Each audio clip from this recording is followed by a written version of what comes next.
meeting of the Transportation Commission is called to order. Will the staff please call the roll? Here. Connell? Here. Binder?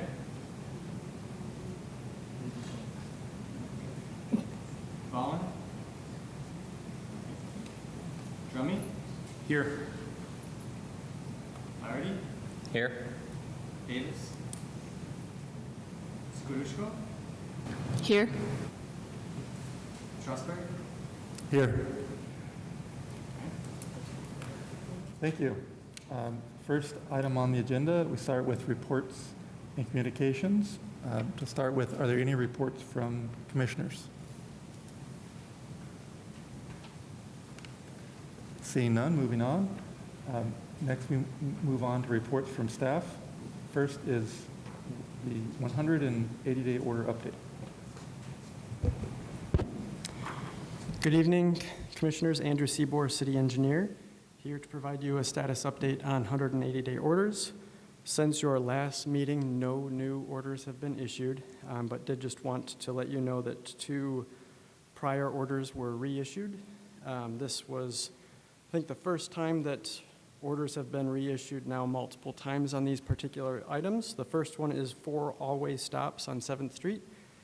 And then the other is related to loading zones adjacent to Kirkwood Avenue. I'm happy to answer any questions you have about these orders. Mr. Flaherty. Thank you. Thanks for the report. Were both of those orders extended more than one time, or just the first one? I believe they have both now been extended multiple times. And does engineering staff plan to bring those to the City Council?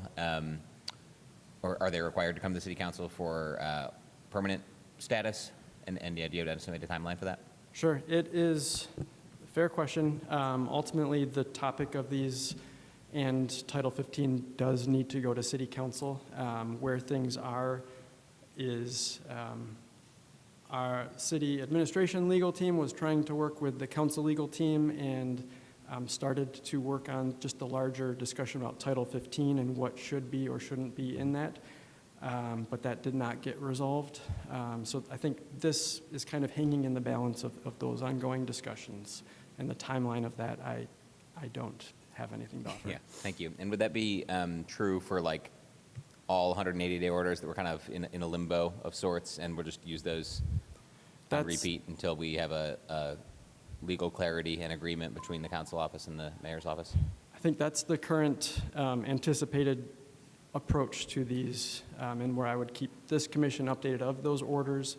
But yeah, I welcome further dialogue on that. Thank you. Mm-hmm. Other questions from the commission on 180-day order update? Seeing none, we can move on to the next report from staff, which is the parking study status update. Thank you. Hi, my name is Michelle Wall. I'm the Parking Service Director for the City of Bloomington. In March of 2025, the city partnered with Walker Consultants to conduct a comprehensive review of downtown residential parking in Bloomington. The study has focused on rates, policies, operations, enforcement, technology, with the goal of creating a parking system that is efficient, equitable, and sustainable. Throughout 2025, the Walker's project team conducted stakeholder meetings, site visits, public surveys, and gathered community feedback. The Transportation Commission has continued to be informed about updates and has been a part of a dedicated presentation. From December 2025 through March of 2026, the draft report was revised following a leader project consultant immediate departure from Walker. Also, an internal review was done. It was then recently shared with the working group, which is made up of representatives from ESD, Planning, Engineering, and Public Works, as well as the parking service team for additional input. So looking ahead, the next several weeks will be focused on review and discussion. April 17th, the draft report will be presented to this commission with comments in writing requested by April 24th. April 27th, Parking Services will present key findings including potential rate changes, enforcement updates, and new parking technology. And any additional questions will be collected for written follow-up at that time. May 18th, Parking Service will propose to the Transportation Commission updates to Title 15 and will be presented based on the study's recommendation. On May 20th, it's our goal that Walker Consultants will present their report and recommendations to City Council. Overall, this study provides a roadmap for improving Bloomington's parking system and ensure it continues to meet the community's needs now into the future. Thank you. Thank you. Are there questions from the commission on the parking study status update? Mr. Flaherty? Thank you for the update. I'm looking forward to reviewing in April. Am I recalling correctly that the scope of this particular study isn't the full parking system or set of parking policies of the city? It's like specific to downtown, or is it everything? It's everything. Oh, okay. It's everything, yes. Mistaken recollection. Yeah, thank you. Okay, thanks for confirming that. Great. All right, any other comments from the commission? If not, thank you. Thank you for your time. For your report. The next report is on West 3rd Street from Buckner Street to South Davison Street. All right, I'll be talking about that one today. So on West 3rd Street, there are several blocks of traffic calming islands that require drivers to do a chicaning maneuver where they have to go left and right, and that encourages them to reduce their speeds and use 3rd Street less as a cut-through route. These have been in place for several years, but it's been brought to our attention by sanitation and drivers of snowplows that it's been hard for them to turn in and off of these streets because of the tight nature of it.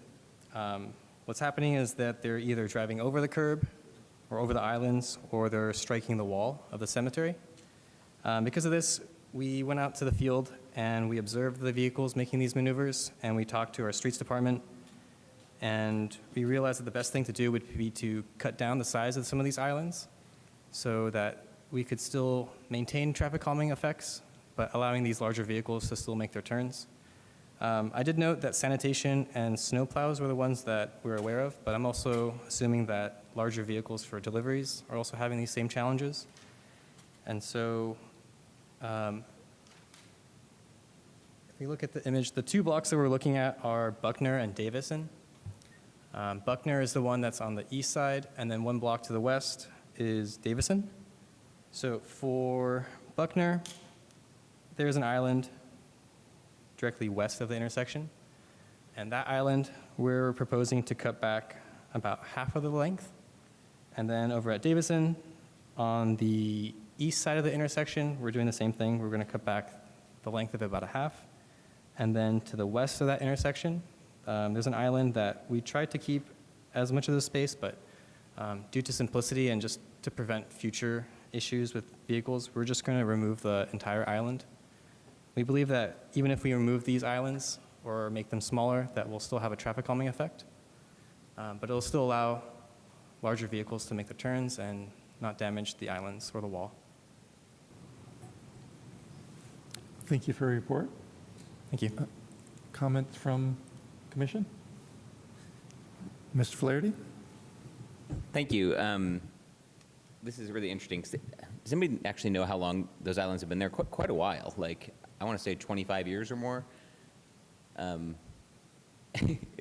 just curious that I'm sympathetic to the changes. I understand the constraints. I'm wondering what changed. We've just been sort of tolerating folks running into things for multiple decades. Did vehicles get bigger?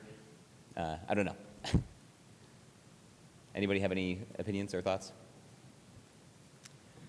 I think there's a couple things. I want to say these islands, the traffic calming is, I'm going to guess, 15 years or so old. Certainly pre my time, but not much before maybe. I think what is really generating the timing of this now is both just, I guess primarily what's leading to it right now is a resurfacing project. The road hasn't been resurfaced since these islands were going in. So by nature, we're needing to reevaluate this corridor like we do all others, and that's what why we're exploring making changes along with that project. Got it. Okay. Thank you. Thank you. Other comments from commissioners? If not, thank you for that report. Now we move on to the part of our agenda for cases. The first case is TCI 2601. It's a transportation inquiry regarding Morningside Drive and Smith Road.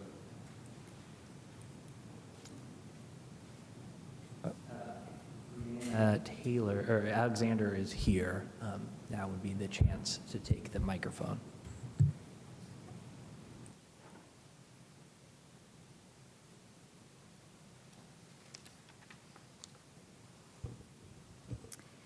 Hello, my name is Brianna Alexander, and I am the mother of Lena, the 10-year-old who was recently hit by a car while crossing the intersection at Morningside Drive and Smith Road.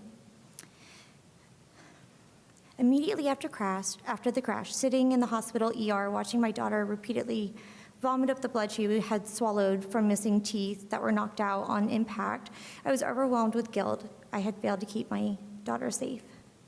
My husband and I had only begun letting Lena cross Smith Road this past summer after she asked to be able to go to visit her best friend's house and the Yellow Slide Park.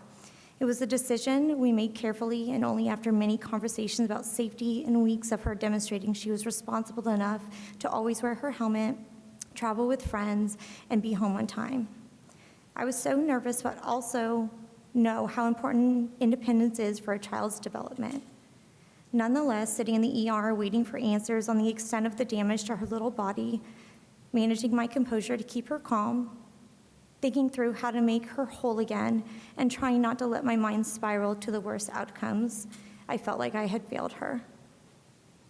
When tragedy happens, your instinct is to turn inward, but when your village shows up to help, it reminds you that you're part of a bigger picture. Before we even got home from the hospital, a neighbor had organized a meal train to help take the pressure off while we focused on Lena's care, and almost immediately dates filled up and messages of care and concern were rolling in.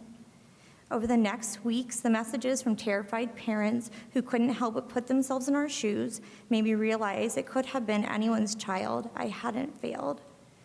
What happened to my daughter was not an anomaly, it was an inevitability. Every neighbor I spoke with had stories of close calls in that intersection, feeling like they had to be hyper vigilant after witnessing distracted drivers rolling through, not stopping.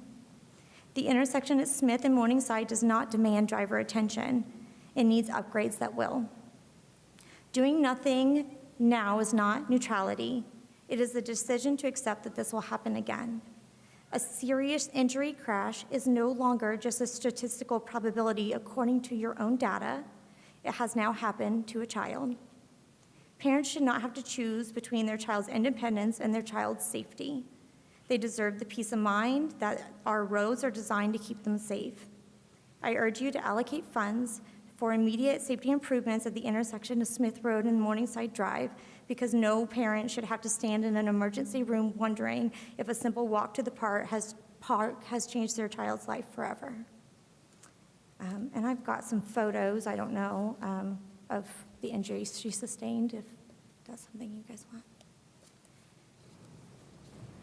Are we able to display the photos? I don't believe we are able to display the photos, but if you would like to pass them to commissioners, I believe that that is certainly within the realm. Thank you for your presentation. To just give an overview of how this inquiry process works, we have an opportunity to comment and ask questions. Then there'll be public comment both in person and online. And then we'll come back to the Transportation Commission, where we have an option to request further study or information or request a future petition or resolution that addresses the issues raised. So to start that, do commissioners have other questions for the petition or initial comments before we move to public comment? Okay. We'll move to public comment. First, we will have in-person comment, and then we'll move to online. So if there's someone from the audience who would like to speak.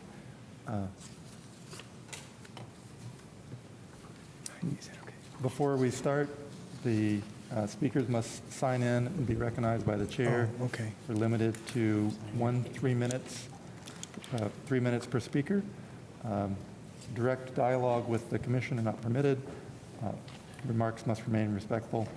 And Zoom folks can use their raise hand feature to be recognized. Thank you. With that, as soon as you're signed in, what's your name? Lawrence Ruich. Thank you. Good evening, and thank you for holding this hearing.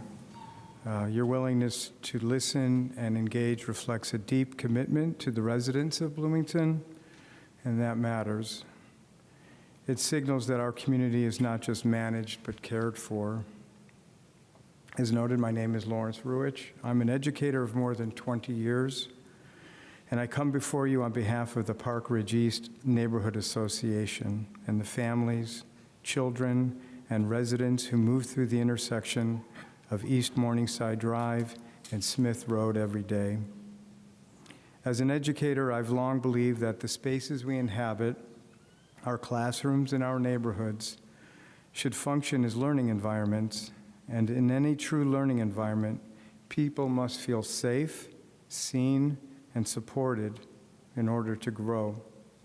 Right now, this intersection is not reflecting those conditions. This is a space where children walk and bike with family and friends, where families cross to access parks, and where residents navigate by foot, bicycle, personal vehicle, school bus, and public transit.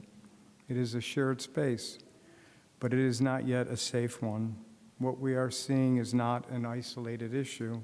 It is a pattern. Drivers rolling through stop signs, speeding through a designated greenway, near misses that have become normalized. And then, on October 6th of last year, that pattern became a reality. A child was struck. In education, we talk about knowing those in our care, understanding needs, responding thoughtfully, and adjusting our actions accordingly. Our community is telling us something clearly. This intersection is not meeting those needs. To care for a community is to respond, not after tragedy, but in anticipation of it. We are asking for visible, immediate signals that help drivers recognize the seriousness of this space, especially in an age of increased distraction. High visibility stop signs with flashing borders, rumble strips, or speed tables along Smith Road. These examples are not simply traffic interventions. They are messages. They communicate. Slow down. People matter here. A caring community does not wait for more data. When the lived experience is clear, it listens, it responds, and it acts with both humility and urgency. This intersection has already been identified as high priority. Now is the moment to align that designation with action, because ultimately the measure of a community, like a classroom, is whether its members feel safe enough to live, to move, and to grow within it. We are not asking for consideration. We are asking for action so that no family in our community has to learn about safety through harm. Thank you for your time and care.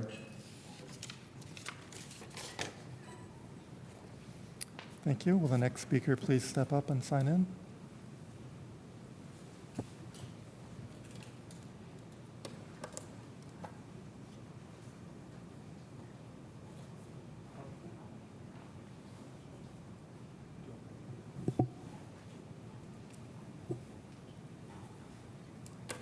Hi, my name is Leason Iverson, and I'm here with representatives from Girl Scout Troop 1900, all friends of Lena Alexander, the 10-year-old who was struck at the intersection we're talking about. Living in the land of what-ifs is not a unique experience as a parent. Our daughter's second grade teacher, in fact, has a name for this, and it's called the what-ifs monster. What if she falls? What if she's made fun of? What if she doesn't make it home this afternoon? Or all of what ifs I've heard in my own mind. Now that one of my worst fears became a reality with the accident involving our oldest daughter's friend, Lena, I find my fear being driven to action. So here we are, Girl Scout Troop 1900, and others we know, to share our concerns with the lack of safety in the intersection adjoining sibling neighborhoods Park Ridge and Park Ridge East. I implore you to actively listen to the girls' thoughtful statements and consider their courage as 10 and 11-year-olds coming to this meeting, speaking their hearts and minds. And I ask that you consider and strongly urge you to improve the safety of the intersection. And learning more about its history from other neighbors who have been there for decades, I found out about not one, but 2 or 3 other accidents that occurred that led to death, including a 20-year-old, bright, altruistic girl named Susie, who lived in Park Ridge East for the summer with her parents. Any chance at saving one more kid from being hurt or adult, one more parent from pain, will make our community that much safer and maybe even squelch another what-if monster in this mom's mind. Thank you for your time. Thank you so much.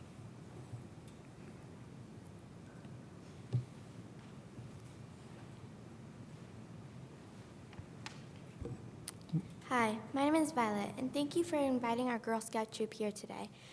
I hang out in the neighborhood where Lena got hit. Most of my friends live there, and we have our meetings down at the street, down the street at the St. Thomas Lutheran Church. There are a lot of intersections in Bloomington that I'm not allowed to go on. This is because my parents worry about this happening to me.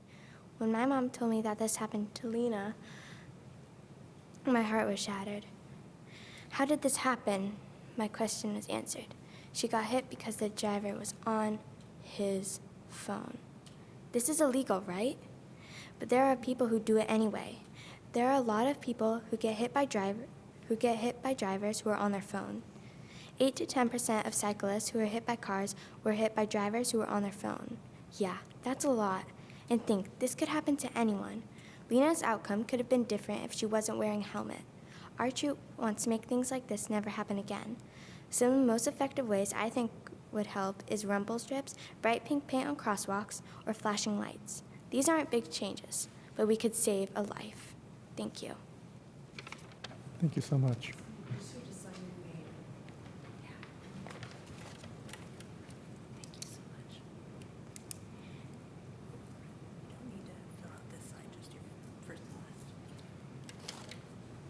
Ready for our next speaker to sign in. State your name, and you have 3 minutes. Hi, my name's Nicole. I'm a girl from the Girl Scout Troop 1900. We're here today because our friend Lena was tragically hit by a car while biking through the intersection with Morningside and Smith Road. This happened because the person that hit her was on their phone. Lena's accident was not the only accident and will not be the last if you don't make a change. If we don't do anything, the people being hit there might not be as lucky as Lena. People walk, bike, and jog across that intersection all the time. An accident is bound to happen if you don't do anything. I've already prepared some ideas that can help. We can add lights to our stop signs, we can add a protected bike lane, and we can also add rumble strips. Thank you so much for clearing your schedules to make time for us, and we hope you make a difference. Thank you.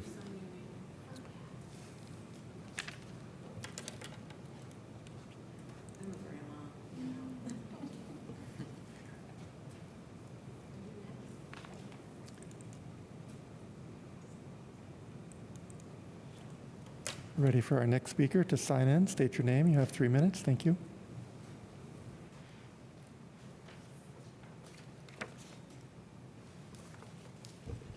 Hello. Sorry. Thank you for inviting me and my troop tonight. My name is Elena Iverson, and I am one of Lena's good friends from school and Girl Scouts. I live in Park Ridge East, the same neighborhood that Lena lives in, across from the intersection. I was at music lessons during the accident, and my parents told me the morning after. I was devastated, and all my friends were at school, too.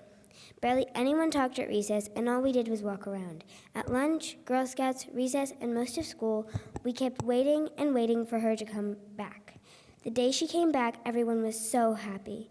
As well as not being able to go to school, she could also not eat solid foods, which meant mashed potatoes for months.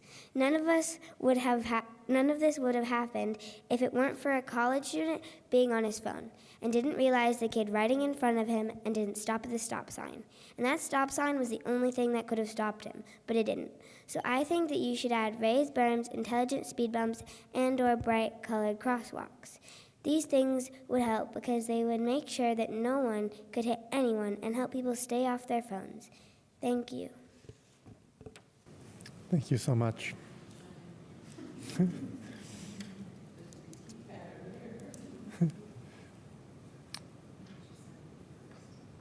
Yeah.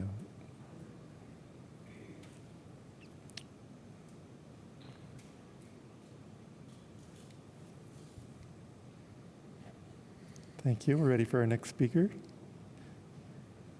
If you can sign in, state your name. You have 3 minutes. Thank you.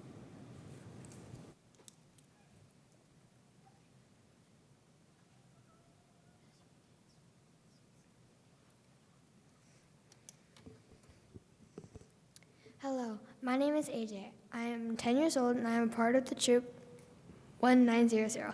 I heard about Lena's accident and I was very sad. When Lena came back, they said that she could only have liquid foods.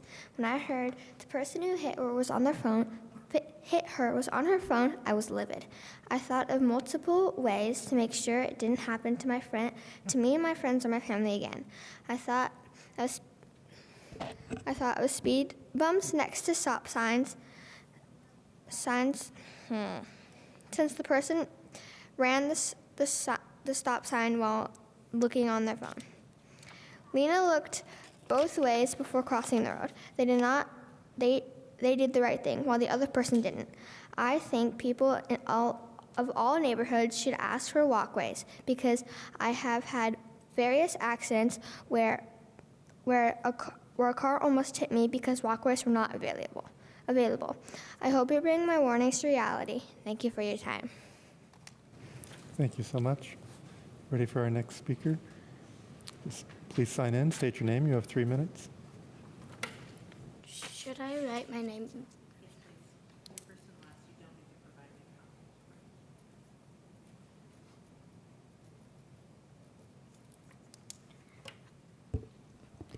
Hi, my name is Lena Alexander. I am the person that got hit by a car while riding my bike through the intersection at Smith and Morningside. I'm here to talk about the safety of the intersection and why you should do something about it. Even though I followed all the safety rules, like stopping and checking both sides of the road to make sure it was clear, traveling in the crosswalk and wearing bright colors, the driver ran the stop sign and crashed into me, breaking my jaw in 3 places and knocking out my 3 front teeth. I think to make the road safer to the people crossing it, you should add rumble strips or a colorful crosswalk to get people's attention better. You should make the road safer because the intersection goes between 2 neighborhoods which both have city parks. Therefore, lots of people go through there, so they should be able to cross safely. If you don't add improvements to make the road safer, then it might not be long until another kid gets hit. And if they're not as lucky as I was, then their hit might be worse or even fatal. Thank you. Thank you so much. Thank you. Please sign in, state your name. You have 3 minutes.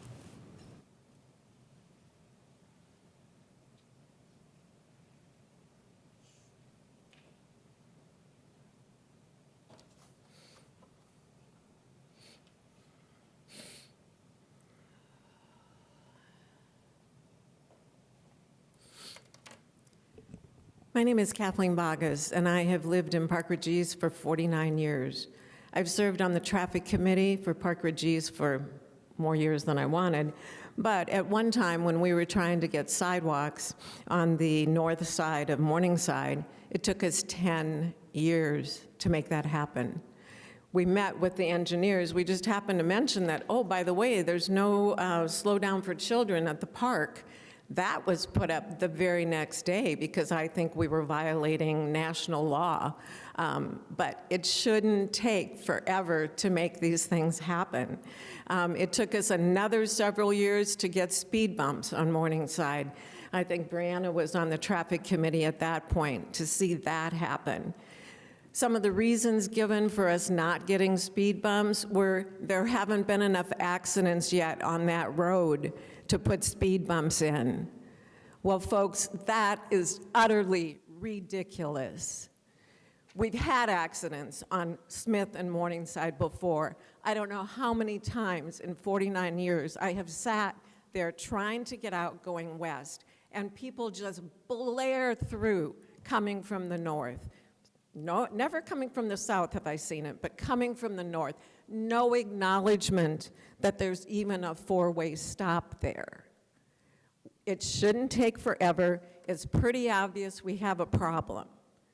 And it's taken, sadly, it's taken Lena having an accident, and she has long-term effects of that. She mentioned she broke out 3 of her permanent teeth. They can't replace those until her jaw grows to the adult size. So she's going to go on through her school life without those teeth. Fortunately, she has very good friends that are supportive. But this shouldn't be happening. We don't need to have more accidents at that intersection to let you know that it's dangerous. You can't see the stop sign for the branches, but even then, if you do see it, people don't stop. So something more than lighted stop signs has to happen there. Obviously, I'm emotional about this. They did a wonderful job. We just shouldn't see kids getting hurt again. Thank you so much. Next speaker, please. Sign in, state your name. You have 3 minutes. Thank you.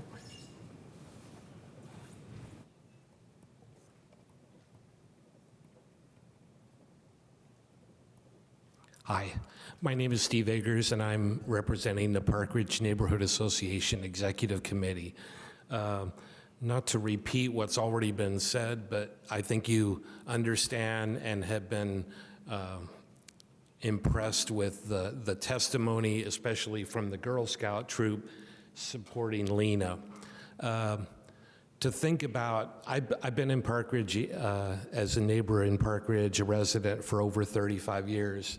And when I first heard about this accident, naturally, I think, Lena, is a terrible accident. Luckily, she had a helmet on. But it impacted her Girl Scout troop. She missed her Bradford Woods 5th grade camp. That's a big deal. I know it was big for my kids.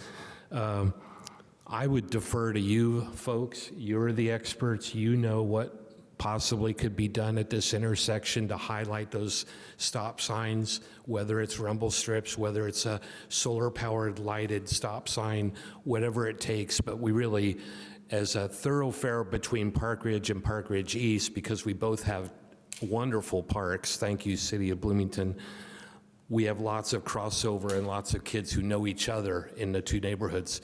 Not only the kids, but also adults that walk and go to play tennis, because the tennis court's over in Park Ridge East. So we defer to you. This happened last October, and I understand the first meeting was because of the weather had to be rescheduled. But I defer to you folks. You can make a good decision here and rely on the engineering experts to make this intersection safer. Thank you very much. Thank you. Ready for our next speaker? Please sign in, state your name. You have 3 minutes. Thank you.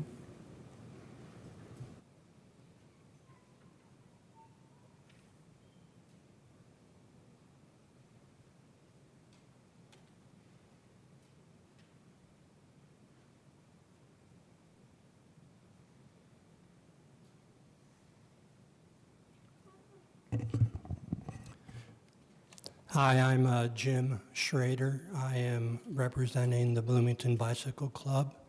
We're a club of about 200 cyclists. We're not all adults. A lot of them are children of parents that belong.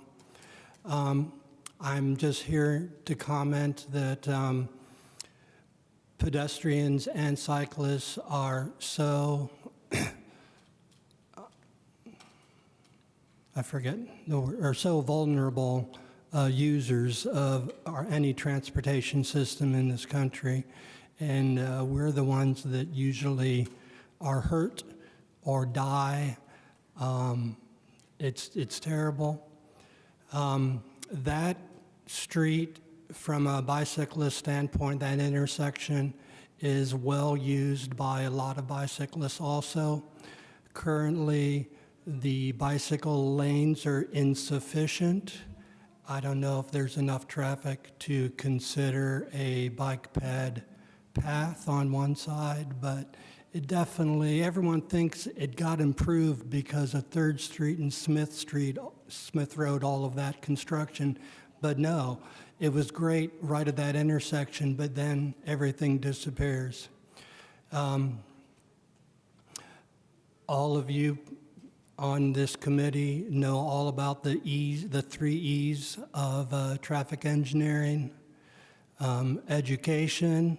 Well, Mom and Dad told Lena everything, and I'm sure she got grilled on that about being safe and all that. Engineering, well, we're talking about engineering now. The last E is enforcement. There are laws that were violated during this tragic, what everyone says, accident. It was a collision. We need to stop, doing the hugs and prayers and all that stuff. Things can be done. Thank you. Thank you. Next speaker. Please sign in, state your name. You have 3 minutes. Thank you.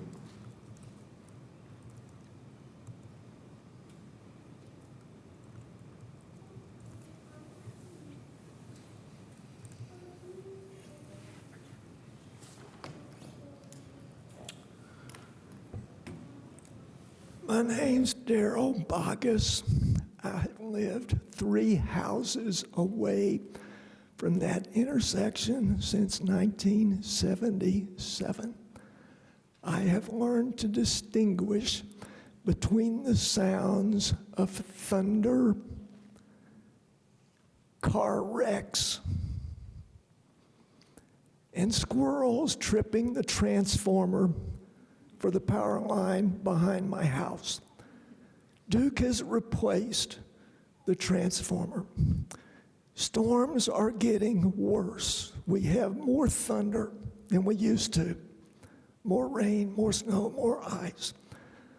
We don't have much problem with the transformer now that it was upgraded. But we have a continuing, real, and present emergency at the intersection of Smith and Morningside.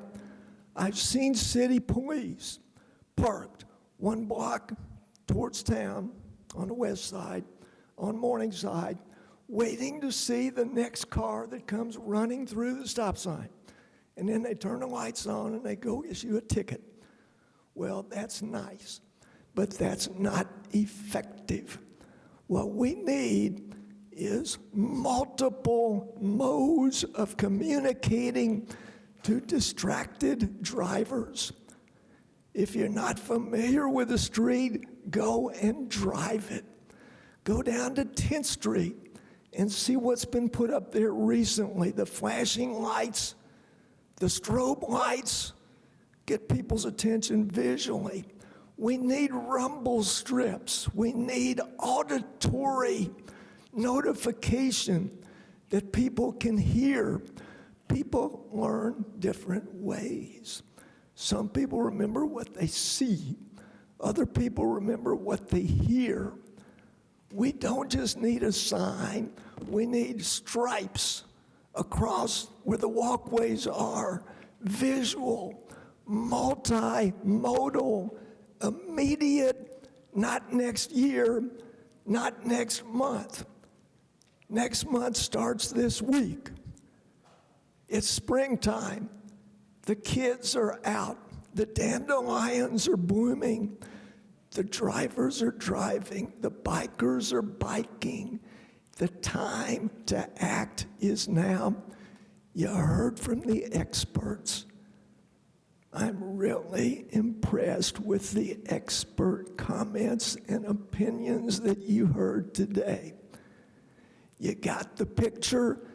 Now let's do something. It's your turn now. Thank you so much. Is there another speaker in council chambers? Thank you. Thank you, President Strasburg, Councilmember Flaherty, and members of the commission for having the Girl Scouts here this evening and for listening so attentively. I know that means the world to them to have your attention.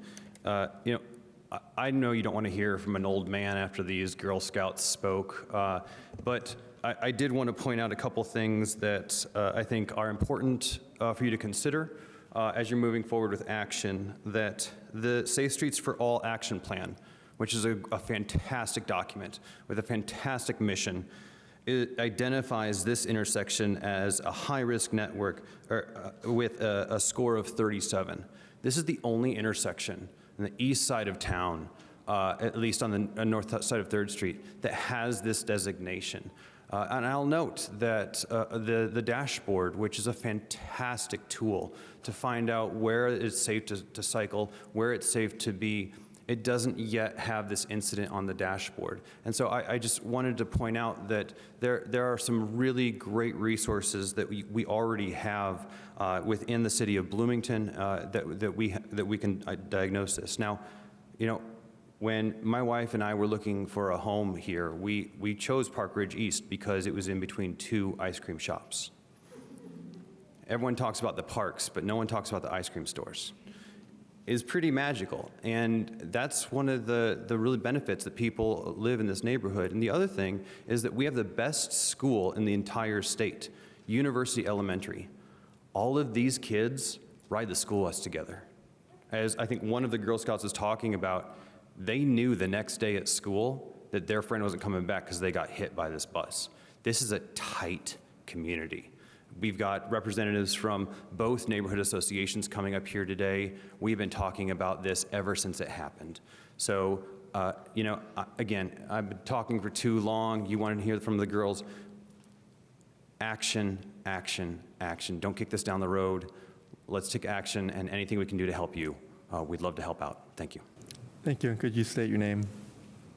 Peter Iverson, a concerned father. Thank you.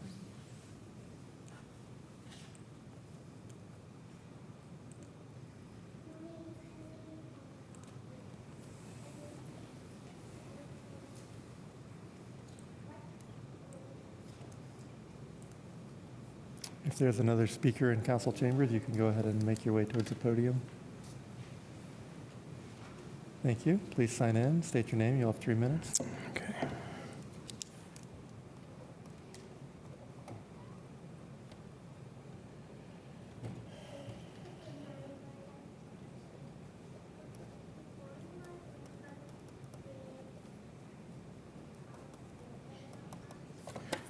Hello, my name is Zach Muller. My wife and I recently purchased the house that's on the northeast corner of this intersection. It's a 3901 East Morningside. I just want to say for a second that I admire all these young folks who took the time to come here, and it's really important to hear their voices. The previous person just said, I don't know what more I can say, but I think that if they can spend their time after school and getting up and, working through it, this being kind of a difficult thing to do, I don't think there's any reason why I can't do the same. My wife and I aren't parents, but I don't think that really matters in the grand scheme of these things. The last thing that I want to do is see, our local government fail the people who live in it. And, frankly, I've got 2 minutes left in my public comment. I can see we have a Ring camera over our driveway, and I can see that intersection right now. And so I think that I'm going to spend, let's say 1 minute. I'm going to spend 1 minute, and all I'm going to do is every time that a vehicle rolls through this stop sign, I'm just going to call it out, and I hope that we have some mathematically inclined young folks who might be able to keep track of it for me. Just keep a little tally or something. So let's start. Oh, look, there's one going southbound.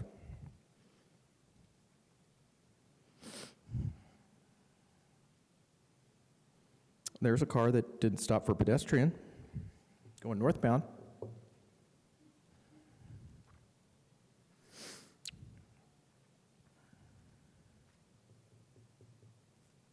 Oh, there's another one.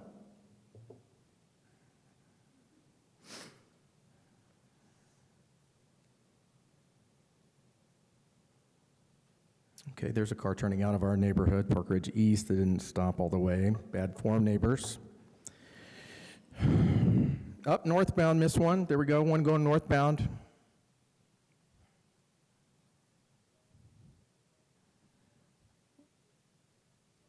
Oh, and just to round out the minute, there's one more. What do we have? Okay, so that's 6 every 10 seconds. This is not high tide for traffic. You know, that was, I checked at 5:30. I kept a tally on my camera from 5:30 to 5:45, and I counted 31 automobiles that chose not to even come close to like a California pause rolling stop. Okay, not even like fully stopped. You know, I'm gonna stop and keep going. 31.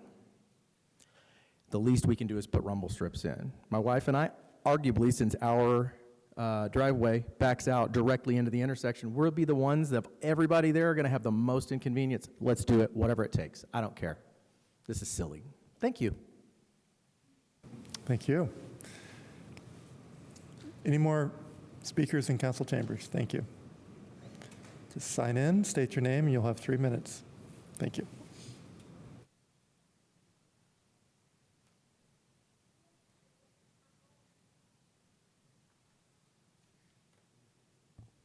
Hi, my name is Marissa Koblentz. My daughter was with Lena at the time of the event, and so I'm here just to echo everybody else's plea that something be done to help. That was October 6th, and my daughter has not ridden her bike across that intersection since. I don't know if or when she will. And so she was best friends with Lena at that time, and like that has been really hard in their friendship because there was frequent back and forth, and neither of them have crossed that intersection since.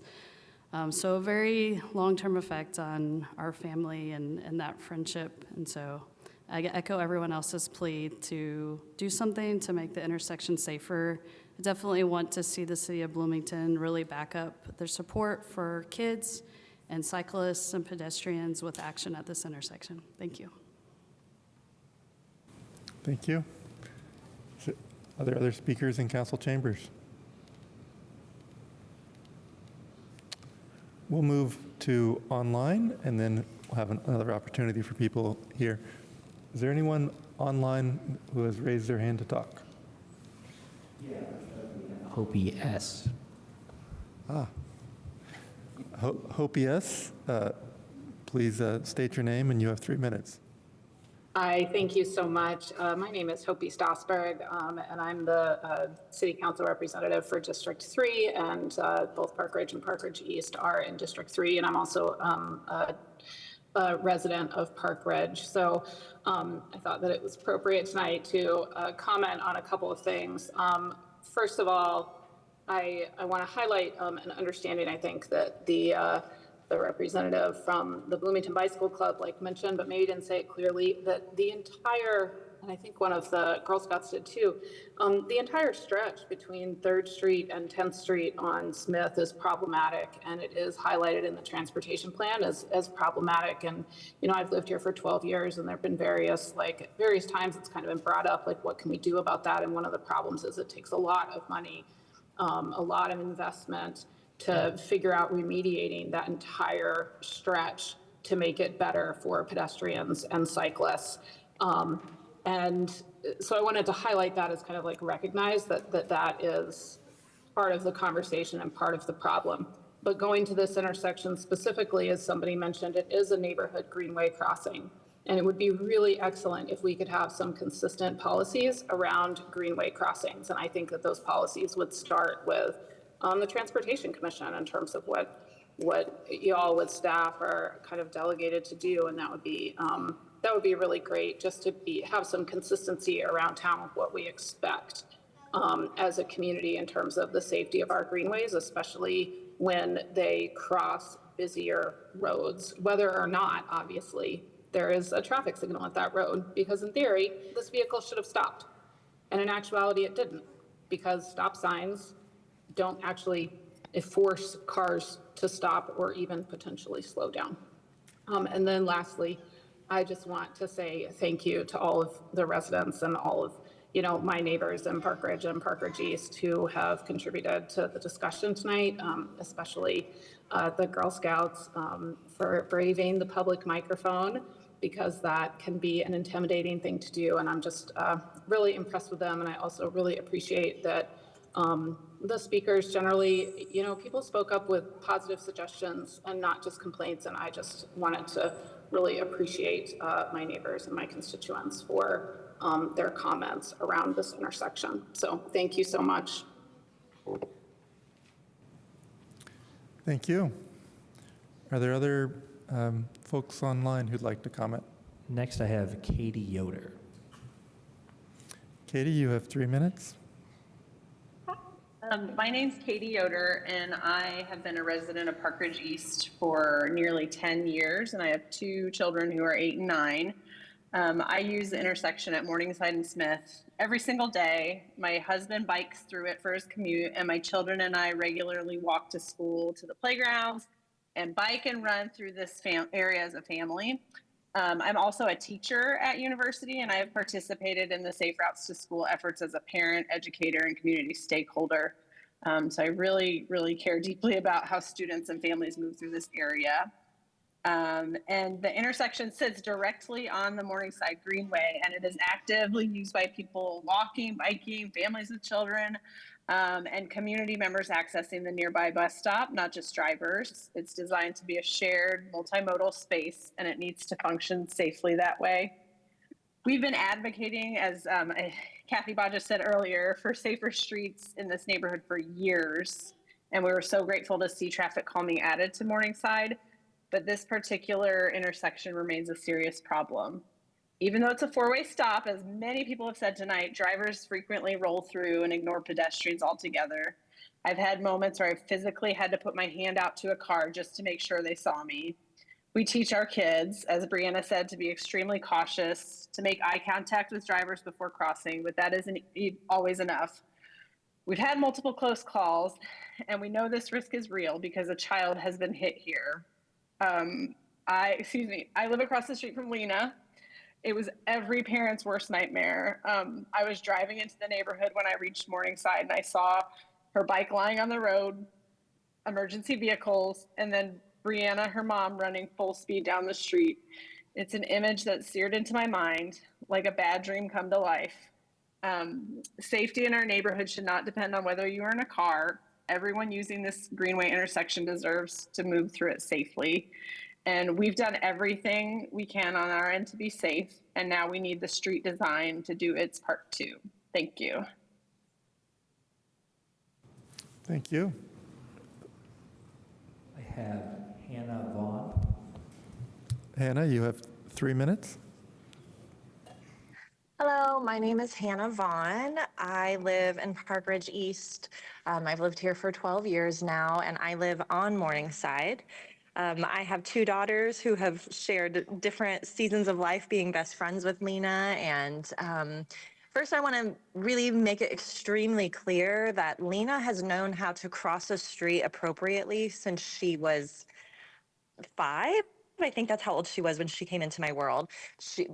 Brianna really raises very independent and smart, capable children, and I was blown away by Lena's ability to be intentional at crosswalks when she would come to my house to play. So it's just important. I know a lot of people want to default to, well, the child probably didn't do quite right, and she said she looked both ways, but did she? She did. Lena Alexander looked both ways, I promise.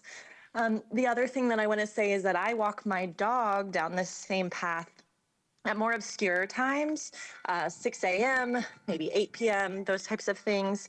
And at those times of day when there is only 1 or 2 cars on the road, I will not cross that intersection until the car comes to a complete stop, even if they are just now turning onto Smith.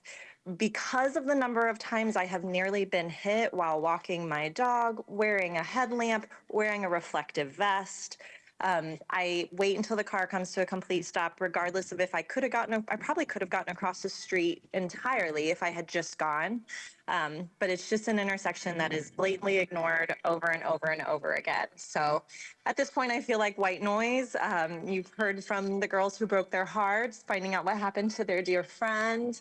And it just kind of can't be ignored. It has to be fixed. Thank you so much. Thank you. I also have Maria. The name again? Marianne Dorsey. Marianne. Marianne, you have 3 minutes. Thank you. Thank you. My name is Marianne Dorsey.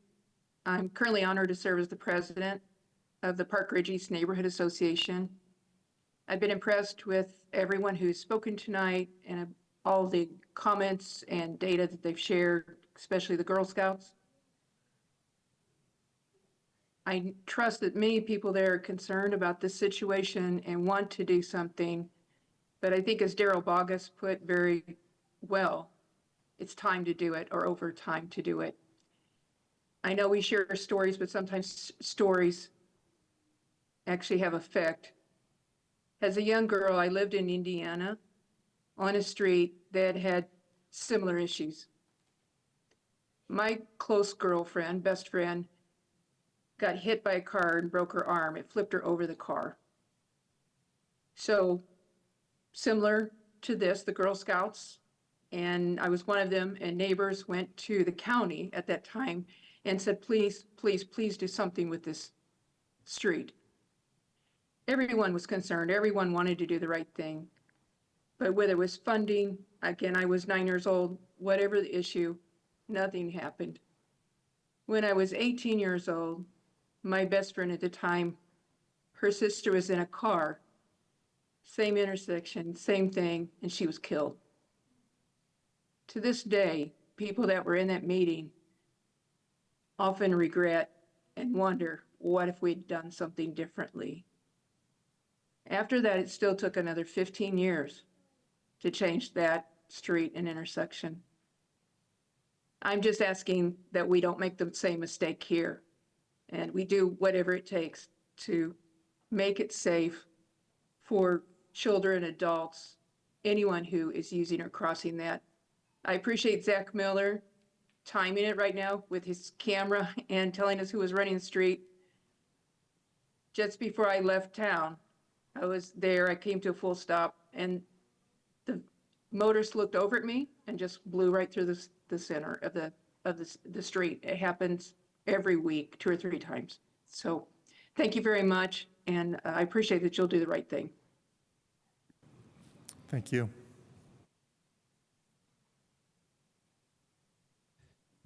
I'm not seeing anyone else online. Thank you. Anyone else in council chambers? Last chance for public comment. Seeing none, we'll move to back to the commission. And as we make this transition, I want to clarify some context, both for ourselves and for the public. What the commission can do at this point is we have 3 options. We can recommend no further action. We can request additional study or information, or we can request a future petition or resolution be placed on an agenda, identifying a clear and actionable outcome, directive, or policy objective. So that's something for commissioners to keep in mind. I also want to provide some context because we had a similar inquiry, unfortunately, just last November. It was a vulnerable user, pedestrian, crossing a crosswalk when it was their turn, who was struck by a driver when it was not their turn. I want to tell you about the outcomes of that, as that can affect, as useful context here. In that case, we passed 2 resolutions, and it's an option we have tonight to passed more than one. We passed a motion for staff to develop a resolution that reviews city policy on citing drivers for traffic violations, in particular for alignment with Safe Streets for All and Vision Zero goals. That was one of the points that our speakers brought, is that the driver was distracted. And we want to make sure that in terms of enforcement, that we're doing as much as we can. So something is in motion there already. At that time, this was for College and Covenanter crossing College Mall. We passed a motion to request staff to conduct additional study of the College Mall Road and Covenanter intersection in the context of contemporary safety standards for the greenway system. What that incident had in common with this one is it was a greenway system, a system of routes that the city has promoted as safe, crossing a busy road where a vulnerable road user was struck. So with that introduction, I'll move to commissioners for a comment. Chair Strasburg, would it also be appropriate to ask questions of staff Yes, at this time? You may. Okay, thank you.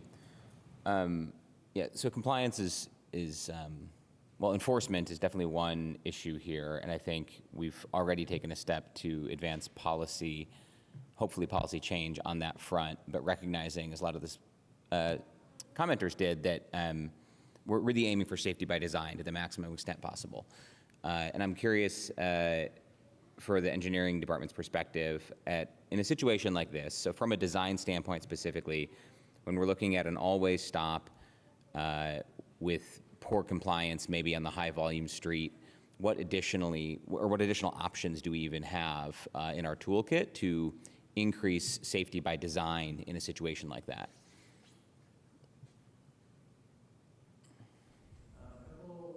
Measures that come to my mind are at least putting on the pavement stop sign ahead. That just gives more notice to people, but other things that we could do are add a raised crosswalk at the intersection to encourage people to slow down, or a traffic calming device ahead of the crosswalk, so that if they're not paying attention, they would go over that and be warned that they're going to go over something. We could also add a traffic island just to visually narrow the area. Thank you. And any other thoughts about the efficacy of some of the other options that folks raised in comments? So I'm recalling rumble strips and maybe the possibility of, like, I think I've seen stop signs that have like lights around the outside of it, right? Or things like that. Yeah, I think the rumble strips would also be effective at helping people to be brought back to attention. I'm not aware if rumble strips are something that we usually do before stop signs. I think we usually do them before construction zones or curves. And the idea of lights on stop signs, I think that would also be good to draw attention to the stop sign. But in this case, if the person was looking at their phone, I'm not sure if adding lights to a stop sign would do that. Thank you. Yeah. If I can add something, if I don't necessarily agree with the ideas that you guys brought up, it's not saying that there are other things that we couldn't do. Yeah. Okay. Mr. Kopic? A couple things. One of them, what about changing the crosswalk markings instead of just the two lines to put in more of the mid-block or piano key crossing? What does it take to do that? Simply, that would just be to have our crews go out there and paint it. There already is a marked crosswalk, and so we've already said that there's sufficient volumes of pedestrians crossing to have a crosswalk, so we would just be upgrading it to continental crosswalks. So you will be upgrading it, or? We can. I'm going to say, because it's kind of, I mean, those are kind of used to designate where people don't really expect a crosswalk, and that's a pretty open area when people come through there. But what does it take to get rumble strips put in? Because, I mean, even though it's not a curve or whatever, I mean,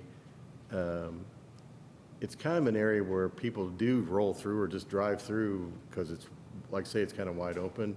Are rumble strips an ordinance matter, or is it just, what creates getting rumble strips? What is needed to create rumble strips being put in? Andrew, do you want to talk about that? I'm going to defer to Andrew. Thank you. Andrew Seabour, city engineer. A couple things. I guess rumble strips would be a new tool for the city of Bloomington, especially in a residential area like this. Typically, a lot of guidance would suggest not using rumble strips, whether they're linear along a center line like you would see on a freeway, or on the approach to a curve or something like that. They can generate a lot of noise. So that is just a thing to be aware of. So if it's something that we're hearing, if the commission asks us to further evaluate it, that's something that we could do, but just to be aware that generally they're not industry-suggested treatment in urban contexts or adjacent to nearby residents. Another thing just to reflect on too, that just for maybe the commission's awareness is frequently we will receive requests for always stops with the desire that those will be the tool that makes an intersection safe. Sometimes staff may not agree with that suggestion and say there maybe are other treatments. And an example of this intersection and some of the things you're hearing are potentially a reason just for awareness that when there are a higher volume road intersecting a more minor road, drivers tend to not always fully respect the stop signs. So just that is a part of it, and just wanted to draw some attention to that too.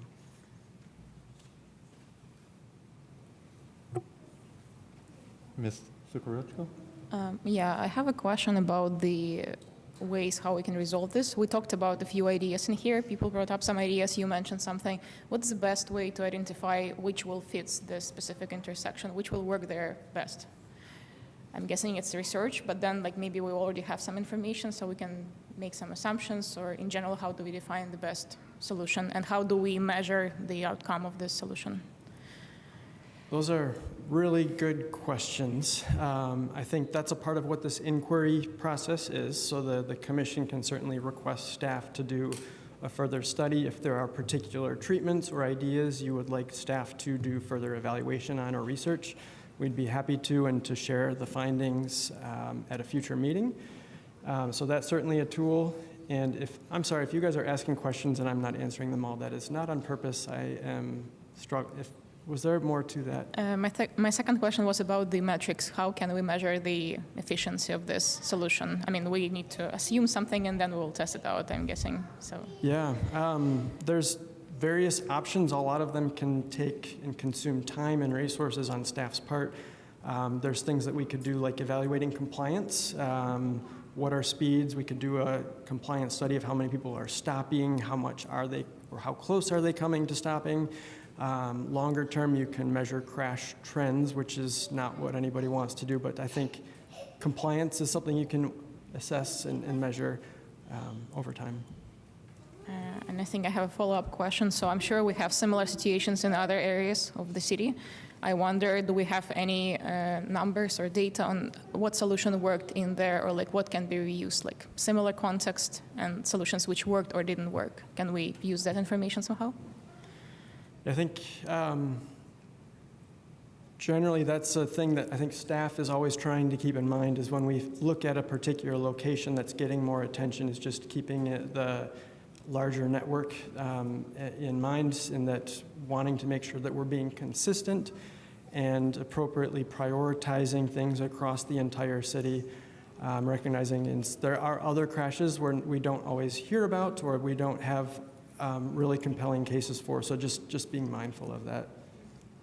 But do we have any place in the city which is similar on what we discussed in here in terms of the load, in terms of the number of people, trafficking, all of this? Any similar examples which can be referenced to? There probably are, and I'd probably want to think through that and maybe share that at a future meeting. I'll ask a question.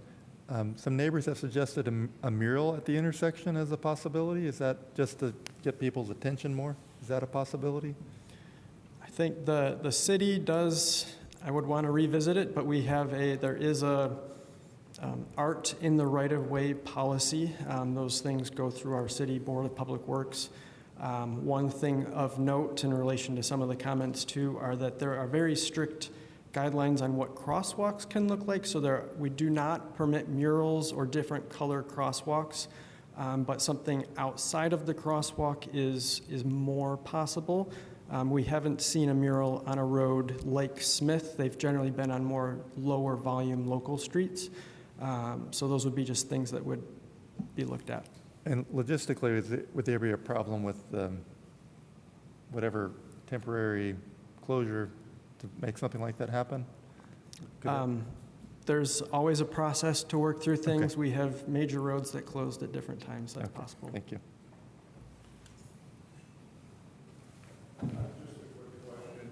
Of all the different options we've talked about, which would be the one that would be able to be completed the fastest, quickly? I think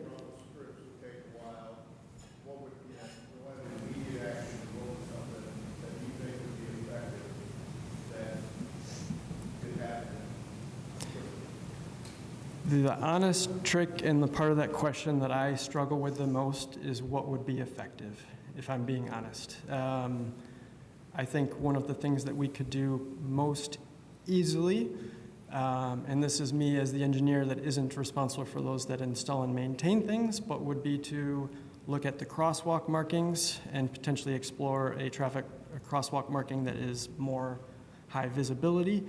But would that have stopped a driver that wasn't looking at the stop sign? But that would be probably the easiest thing that could be done that might have some help. Go ahead. Is that yeah. I had one other question about a treatment type, which is I'm seeing increasingly used in Bloomington, maybe in slightly different context than this, which is flexible delineator posts that actually create a vertical barrier. And I think in other cities, at least, I've seen approaching an intersection on both sides. So say on like the bike lane stripe on one side and the center line on the other. It does have quite the effect, I think, of visually narrowing the space. If you are diverting at all, you hit something, right, that's not going to damage your car terribly, but it gets your attention, certainly. What are your thoughts about that type of treatment in this type of situation? I think that's something we'd be open to evaluating and looking at. There's probably some implications that I'd want to make sure we're being mindful of. And also going back to the prior question about what could be done soon that might help. Another option is just making sure stop signs are visible. I believe they are, especially going northbound, but another way that we've done in locations where they're not always visible or where there are obstructions is to put stop signs on both sides of the road. So those would be like more near-term, lower cost type things that could be looked at. Thank you. I have more process questions. Okay. Yeah. Mr. Kopp? One more question, Andrew. Hank was here about some monies that you had to try some things on different intersections a couple meetings ago. Would this be, one, are you going to be looking at this intersection? And two, is that one of those intersections you might put some of that money towards the temporary, I don't know, design or redesign of the intersection? That's a good question, and I don't know if Ryan or others might have more. I don't know if we've gotten to that level of detail, but looking to Hank's boss. Yeah, Ryan, the planning services manager. I don't believe we have an exact list nailed down yet, so we can certainly look at it.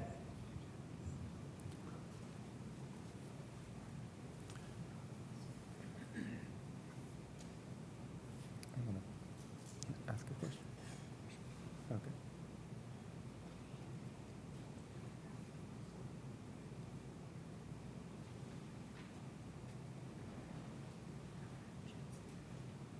I think we have some more questions. Oh, yeah, sorry.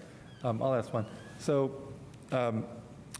looking at our city at the subset of places where greenways cross busier intersections, are there places in that category where we have done treatments that we wouldn't otherwise have done if it was just a two car-focused roads intersecting each other? That's okay if you don't know off the top of your head. I don't know, nothing is coming immediately to the top of my mind. I know when we have done greenways, we've looked at stop signs and removing them, but that would be more on a minor road configuration. Yeah. Do you think that could be a justification for an upgraded or different kind of treatment, specifically when greenways cross other roads? I think so. I think in maybe other examples might be where there are not always stops, but where we would have, like I'm thinking of really major roads where we might put a pedestrian hybrid beacon type signal, or we would put medians in the center of the road to enable users to cross one lane at a time. But most of those, they wouldn't have the always stop. So this is what this intersection has today. I got it. Highland and Thornton?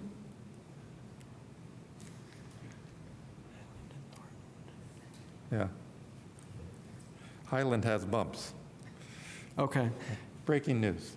Yes, that's fair. I'm sure there are other examples where we've done bump outs or things with our greenway projects. I appreciate the hint maybe there. Yeah. Maxwell and Thornton. Yes, you're right. And I think maybe one of the tricks here is on Smith is that we don't have parking in their bike lane. So if we were to do bump outs, it would be into the bike lane. And the bike lanes there, I know you've heard a comment, are already narrow, but that would They be are the trade-offs. substandard, yes. Yeah. Yeah, thank you.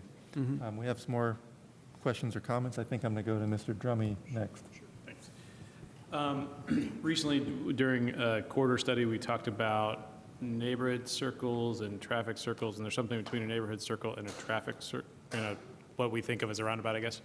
Is that something that's you've ever seen used in a situation like this, just to make it harder to go through this intersection, force you to slow down? Yeah, we have neighborhood traffic circles in the near West Side neighborhood. Other communities, that's maybe different context than a road like Smith. Some communities are starting to do more with like a mini roundabout that don't take the full space as a more traditional neighborhood or roundabout. That could be explored here. Those tend to have more mountable treatments, but try to encourage people to slow down. That would be a potential alternative to an always stop at this location. But those would typically then turn the intersection to a yield intersection instead of a stop and then have to navigate some obstacle. That's what is in my mind. Yes, a mini roundabout would have the yield signs instead. Thank you. Ms. Sukaruchko? My question is kind of follow-up of what we discussed before, what I asked before. So I wonder, do we have, I believe we had the conversation on this, we had commission on this topic before. I wasn't part of that, but I'm just curious what kind of information or like data we already have around that context of that area, like which can help us to choose which solution could be. Of course, if you don't have any answer right now, it's fine, you can deliver it later, but I'm just curious, do we have anything on hand already? And I'm sorry, I missed that. No problem. The question is, do we have any data or information which explains the context and helps us to understand which solution we can lean towards? Sure. I think that would probably be a part of a further study, and one that I think is already going to be forthcoming for the prior inquiry that was referenced at College Mall and Covenanter. So more to come, and that would be an option that we could present in the future.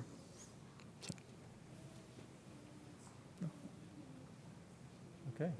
I'm going to make one more comment, and I think it's about time to move towards making some motions. This time I want to speak to the audience, particularly the Girl Scouts who all came. I'm a dad who lives nearby. I live on Morningside Drive. I live near that intersection. My daughter is named Lena, and it's hard to hear. I biked with her through that intersection when she was 10. So it's something I'd like to see improved. I'm up here today partly because one of my friends from college was killed while riding her bike by hit from a distracted driver. So it's something that's important to all of us up here, and to me in particular. I'd like to see this addressed systematically. You all know about this intersection and this person. I don't want this to happen to any other intersection, to any other around town. So we want to address this intersection, but we also want to see what we can do systematically. And so we're going to see what we can do. So at this point, we can have more comment, or we can move towards making one of the resolutions I mentioned. And Mr. Flaherty. Can I actually ask a process question You that's may. related to You may. potential motions? We're still in the early phases of this commission and kind of navigating some new structures and procedurally. These aren't the types of things we're talking about generally would not come to the city council for codification, for instance.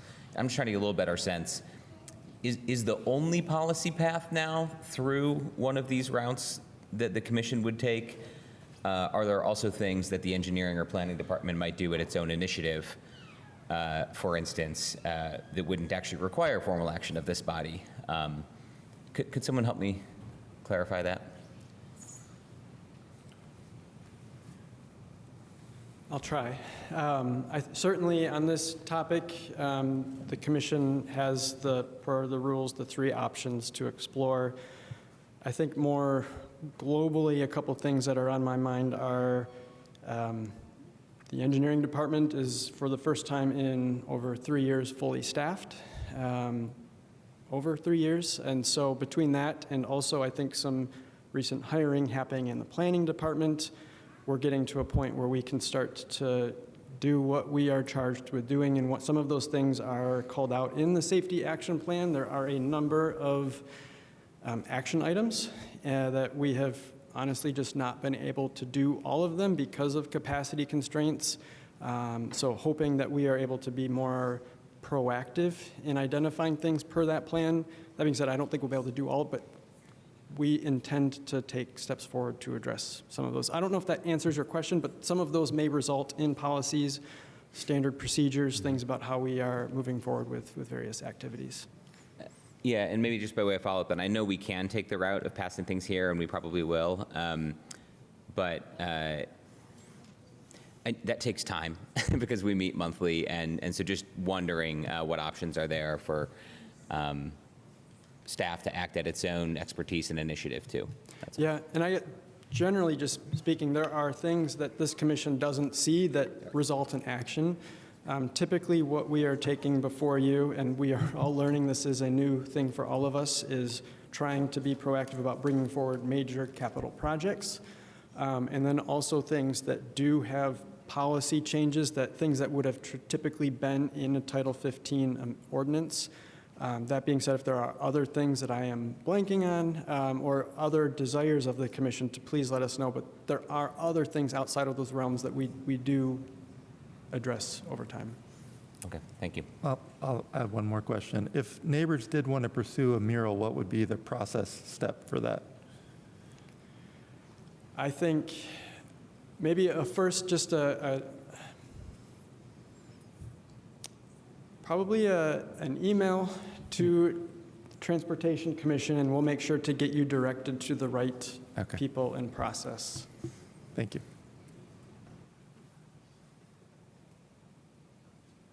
Yeah, I think just small question on the process too. So basically if I understand it correctly, the fastest way to achieve anything is to have, like, if we want to learn more, it's a study, then we do study. In the months, we discuss the results of the study, and then only we can decide what we do next, right? So do I understand it right, that months is like the minimum to get something done with this process right now?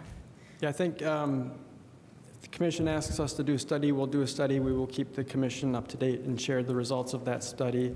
Depending on what staff finds, there can be some smaller incremental things that don't jump to the level of needing the commission's review that could happen sooner. That's possible. Thank you. Other process questions, or we can also go, Mr. Cope. Andrew, if the commission does request an additional study, what kind of time frame do you think you would need to do that study? That's a good question. We talked about an inquiry that I think you discussed in November that we haven't brought forward the results of yet. So I think most likely it would probably be a series of months. There's also other projects and major initiatives coming your way. So it's a balance too of managing your schedule and what's on the agenda. But I don't know, if maybe a couple months if I'm just guessing. Thank you. Other questions, or would someone want to put forward one of the options we have? I can repeat them if you'd like. I'd like to make a motion that we request an additional study and information on this particular intersection. Any comments on that before we take it to a vote? We need a second. I was going to question on the motion. Can I do that? You may. What do we have to say? Do we have a second before we bring it to the floor for discussion? I'll second the motion. Okay. But I have questions. All right, now it's on the table for discussion, and we'll start. My thought would be amending the motion to be a little more specific in the terms and the scope of the study. I think a lot of times, general public, they hear, well, we're going to study it. It doesn't mean a whole lot to them.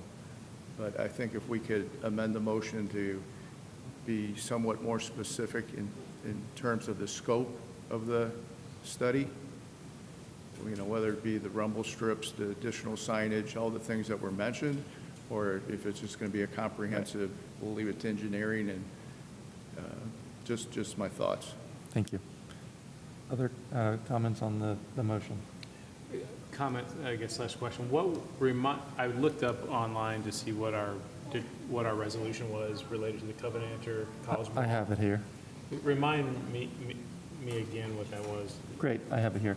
It says, we passed a motion to request staff to conduct additional study of the College Mall and Covenanter intersection in the context of contemporary safety standards for the city's greenway system. So one option we would have would be to extend the scope of that request to look at generally where our greenway network crosses intersections, what safety standards do we apply to that? Thank you. I think my question is still around how soon we can get any results on, I mean, if we decide to do the study, like what would be the most efficient way on like get something achieved in the end? I understand that it takes time, but if it's easier to like join like with another study or like some other way, do it separately. Right. Oh, are you suggesting that if we joined it with the one that was already happening? I mean, maybe that's an option too. I'm just asking what can help to reduce speed it up. work? Yeah. Thank you. Ms. Flaherty? I think I lean in favor of a petition myself, and so I don't know if those are mutually exclusive, but that's it. So maybe I would be voting, I would support an expansion of the prior resolution that looks at this more systematically, the issue of greenways crossing busy streets. So I would support that if the motion were amended, but I think in this particular case, I'm interested in moving direction of a petition as well. Okay, yeah, I'm also interested in the expanding the scope of the one from November to look at more generally at greenways and intersections.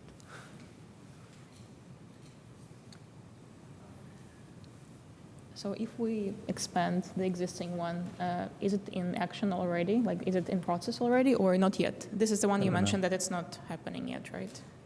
It has not started yet, or it started? We're asking about the status of the motion we passed in November, which was to look at the College Mall and Covenanter intersection in the context of the city's greenway system. And so we're discussing the possibility of expanding that, but our question is about the status of that. That evaluation is in very preliminary stages, if I'm being honest. I'll also say that while they're both part of a greenway network, the context of those crossings is also very different. College Mall is very different than Smith, a traffic signal versus an always stop. So I think from an initial review, they would be separate. They could be presented together, but they would be looked at a bit differently, even though they both are a part of a greenway. You mentioned that's useful to look at things systematically, and I think we were trying to work within that framework. You also mentioned these are two different kinds of intersections. Would you find that to be useful to combine those inquiries or to look at them separately? I think maybe a part of it would depend on the commission's desired prioritization. I think the systemic evaluations can take longer, whereas the more focused evaluations can be quicker. But that generally we are also trying to have that larger perspective in our evaluations. So it's a complex thing, and that's why we have a commission to. Sure. It does sound like we might have an opportunity for a good now, better later approach. You mentioned some, like a second stop sign or some things that could be done in a short term, not permanent, low cost, while a more systematic approach was taken. That seemed like a workable path? Yes. Okay. My comment would be, the reason I had asked about the College Mall and Covenant situation is just not to attach this intersection to that study, but more to maybe add that to the currently pending petition, motion, I think it is. Because I agree with Andrew's analysis. This is a completely different intersection. It seems like it does happen to be a greenway, but also cars running stop signs at any intersection is an issue that we need to look at. So I would be in favor of amending the current petition or the current motion to include how it interplays with the greenway component, but also focus specifically on this intersection with the hopes that there be quicker action, knowing that the wheels of government turn slowly. Mr. Kopic, would you like to amend your motion? I have no problem with amending my motion to Brian's position on it, Okay. which is including including College Mall, and how do you want to amend it? No, I mean, copy paste what we determined, I don't have the language in front of me, but it's keeping your motion completely focused on this particular intersection, but also including an analysis of not only how do we make the intersection safer, but also how do we, in keeping in mind that it is a greenway, and we want to focus on a greenway crossing as well. To put some words to that, it would be a motion to request staff to conduct additional study of the Smith and Morningside intersection in the context of contemporary safety standards for the city's greenway system. Plus what you previously proposed. Yeah, that's fine. Sorry, yes. Just to step in real quick, Iris, did you catch that motion? I caught what Mark just said. Okay. But if there's something else that I'm supposed to attach to the motion, I did not catch that. No, I just want to make sure you caught what Mr. Strasburg said. Okay, Yes. You'll need a motion to amend the original motion. Okay. It can be done via unanimous consent as well, as long as no one objects. Yeah. Do we have unanimous consent to amend or replace the motion? We do. Great. Is there further comment, or are we ready to vote on this? I think just a question on the scope to not make this study very long. Maybe it's not super relevant to this discussion, but I just want to make sure that we define the scope clearly, so it doesn't So go on forever. the scope is just this intersection, which he said smaller is better, but it's framed in the context of our greenway system, and that, I think, gives the city some latitude to consider treatments that other intersections might not have. Okay. With that clarification, are there other comments before we vote? All right. I think we're ready to vote on this motion then. Can we have a roll call vote? All right, Strasburg, Yes. Skorushko, Yes. Davis, absent. Flaherty, Yes. Drummy, Yes. Vollen, Absent. thank you. Connell, Yes. Kopic, Yes. all right, all in favor, thank you. Thank you. With that, motion carries. That's passed. Thank you for everyone who came to speak on this matter. You're welcome to stay for the rest of the meeting, but if you've got other things to do, you're welcome to. So I also have a mention in making another motion. To Oh, direct yes, the that development is of a true. petition. We are allowed to have more than one motion on this. Yeah. Okay. And I can share just a bit of rationale. I mean, it seems to me like there are at least some low-cost, low-barrier options to make some progress now, and that based on the data we have, not only the experience shared by folks today, but the data we have documented in the Safe Streets for All Action Plan, especially as it relates to the crash risk for vulnerable street users at this exact location and in near proximity, I think it's warranted to at least consider taking action now, and that's what a petition would allow us to consider and vote on in a future meeting. So with that in mind, I move to direct the development of a petition recommending action on near-term achievable interventions at the Morningside and Smith intersection with the goal of maximizing compliance with the always stop signs to improve safety outcomes for vulnerable street users. Second. We have a second. So this is on the table for discussion. A question for staff: does this sound like a viable option if it were to pass?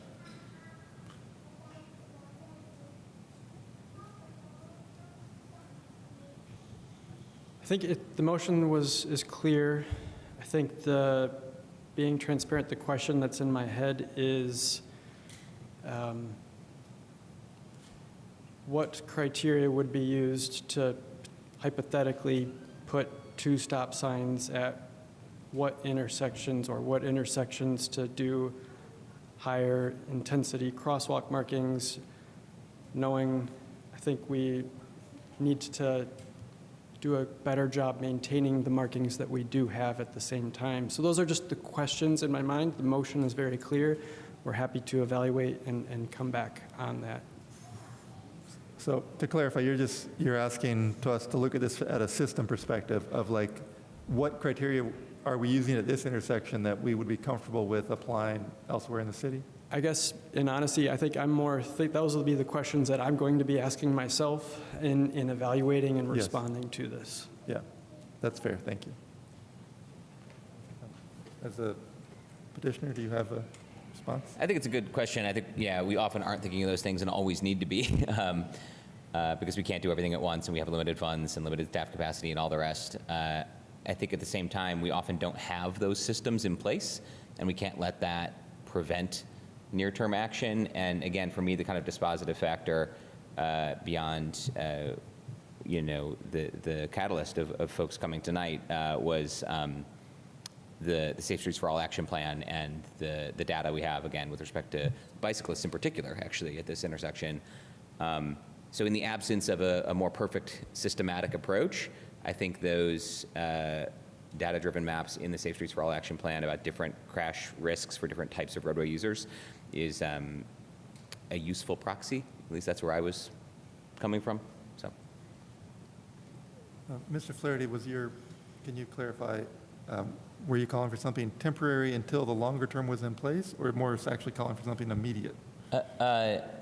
But immediate but permanent. Do you see the distinction? Yeah, I do. I would say that's flexible based on the engineer's recommendation. I said near-term achievable interventions. The achievable there was meant to denote funding existing. I know there's some budget for these types of things and there's some flexibility, but there's too many unknowns to direct with very high specificity exactly what it should be. So I'm leaving to staff some discretion on making a recommendation with those broad contours of something achievable and near term that would at least make improvements to maximize what they think has the best chance of maximizing compliance with the all-way stop and improving safety. No, I mean, I'm just supporting that, and I think I'm just curious, is there anything which can be done without extra study, like near term, like anything where do we know like that it's compliant with any guidance we have in this guidelines we have in the city, and maybe there's something missing and we can do it already right now without extra research? That's, I think, my question for now, and anything we can do right now. I don't know if there's anything more the commission can do right now. I think anytime that engineering is doing things, we will study it before we do it. So, but what can happen with or without the commission getting an update is something we'll keep in mind. Mr. Drummey? I'm in favor of Mr. Flaherty's motion. I would like to say, I guess, why there's an audience here. There are other methods and tools that we don't have in Indiana because our state legislature won't allow us to have them. Speed cameras, stop sign cameras, things like that. So we vote for the people in Indianapolis, and so keep that in mind, that there are other tools out there to make our streets safer that we as voters can help push for change. So, but otherwise, I'm in favor of the current motion.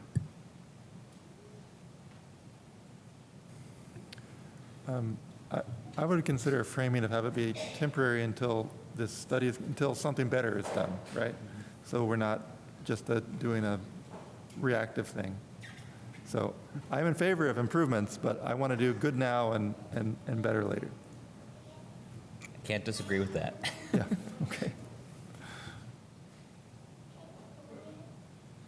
So in your motion, is that something that they would come back at the next meeting and tell us what they think could put in there, like markings or stop ahead sign or something like that? Is that? I think that's the idea. I don't know. I didn't actually require a date in the motion. I don't know if that's something that's helpful for staff to prioritize among multiple options, or if there's a presumption that, yeah. We could empower them to take action without coming back to us. Also true. Yeah, that would be the fastest route to something happening. That was kind of just my process question from earlier, which is, Yeah. I guess that's kind of like a fourth option we haven't really talked about, which is directing some type of action without our future consideration. Yeah. I don't know if we have to have, I guess the directing of that action would be a formal step this body could take, but I think we've established that staff could take action without us. You asked that question. And once we've requested a petition, if they feel, as they analyze it, that it's warranted, I suppose they could just move forward. That's right. Right. They don't need us to take action. Yes. All right. Would you like to read your petition one more time? Sure. I move to direct the development of a petition recommending action on near-term achievable interventions at the Morningside and Smith intersection with the goal of maximizing compliance with the always stop signs to improve safety outcomes for vulnerable street users. Okay. No. Is there any other feedback before we take a vote on this?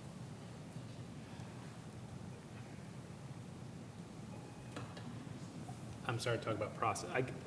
Well, we can, no. Okay. Anyone else? Then I think we're ready for a roll call vote on Mr. Flaherty's proposal, motion. Okay. So, roll call. Connell? Yes. Drummey? Yes. Flaherty? Yes. Skowronski? Yes. Strasburg? Yes. Kopic? Yes. All right. Motion carries. Are there any other motions regarding the Morningside and Smith? Seeing none, we're ready to move on to our next item on the agenda for those who wish to stay. Thank you all.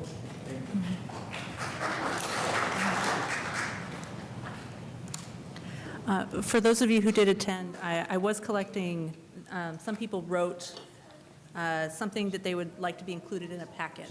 So you brought something that you would like to be included in the packet that you have not previously submitted. So long as your name is on it, I can include it in an addendum to make it part of the record.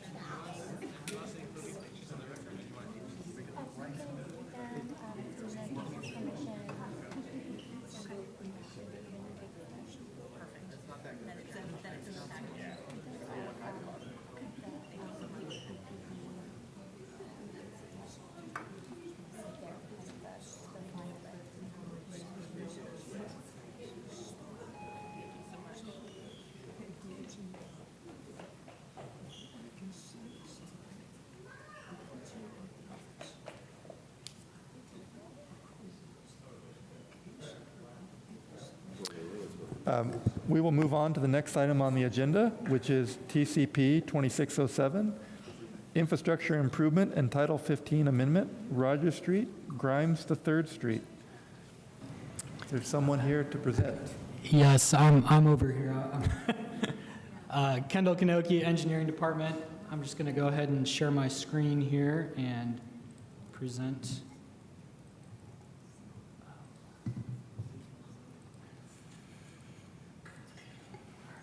Here we go. Yeah, so this project is the Patterson-Grimes-Rogers resurfacing project. For your consideration tonight are two changes to Rogers Street that would have required Title 15 amendments. That's what we're going to be focusing in on tonight, but I'm kind of going to give you a broader overview of the project before we zoom in on those two locations. So this is a project that we put together last year for the 2025 INDOT Community Crossing Matching Grant application. So this is a funding source that the state provides for maintenance projects. They have to be maintenance projects, and they provide a 50-50 match in funding. So it's a really great opportunity for municipalities to go for funding. We put together a project here that included most of Patterson, Grimes, and portions of Rogers Street. We did not get the funding last year in 2025, so we shelved this project. But we actually received notice that there's a second round that's opened up for the 2025 CCMG funds, and we are kind of now rushing to put this project back together, get it finalized, and out the door. So that's why it's coming to you tonight. It's kind of a unique situation where we didn't think it was going to happen, and now it's happening. So it's coming before you tonight.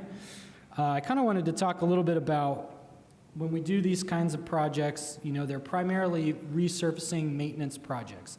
So we're resurfacing the roadway. Mill and overlay is the, by far, largest expenditure of funds for these projects. However, we are replacing damaged curbs, damaged portions of the right-of-way, and we also are required by federal law to replace curb ramps. And so when we go and do one of these projects, we often end up having a large number of curb ramps that we need to replace. And because of the city's priorities and goals, I've shown some of them here. Our transportation plan, our Safe Streets for All plan talked about tonight. We look for opportunities to make safety improvements even during maintenance projects. So I just kind of wanted to review a little bit some of the safety improvements that we're doing as part of this project. This is not an exhaustive list. We just wanted to draw your attention, anyone in the public's attention, to the types of things that we look for. So first of all, if you're familiar with Patterson, there are several traffic signals. This is in the area of Novo Nordisk. We have 3 traffic signals that I've circled here that are a part of the project. And while we're out there doing work, we have to do curb ramp work.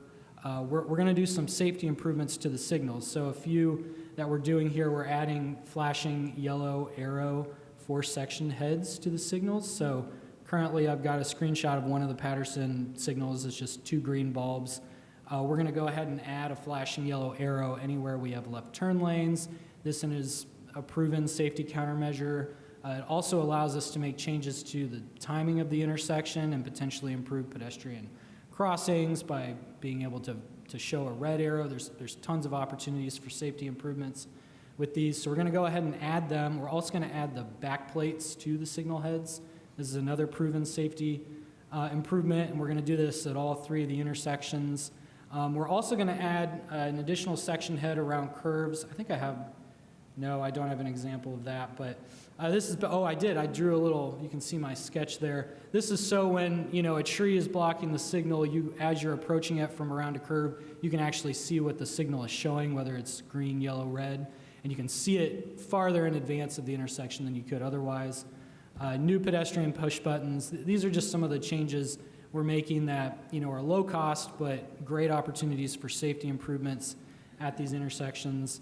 Another thing we're doing that I think is really cool is this is a screenshot of Patterson and Rogers.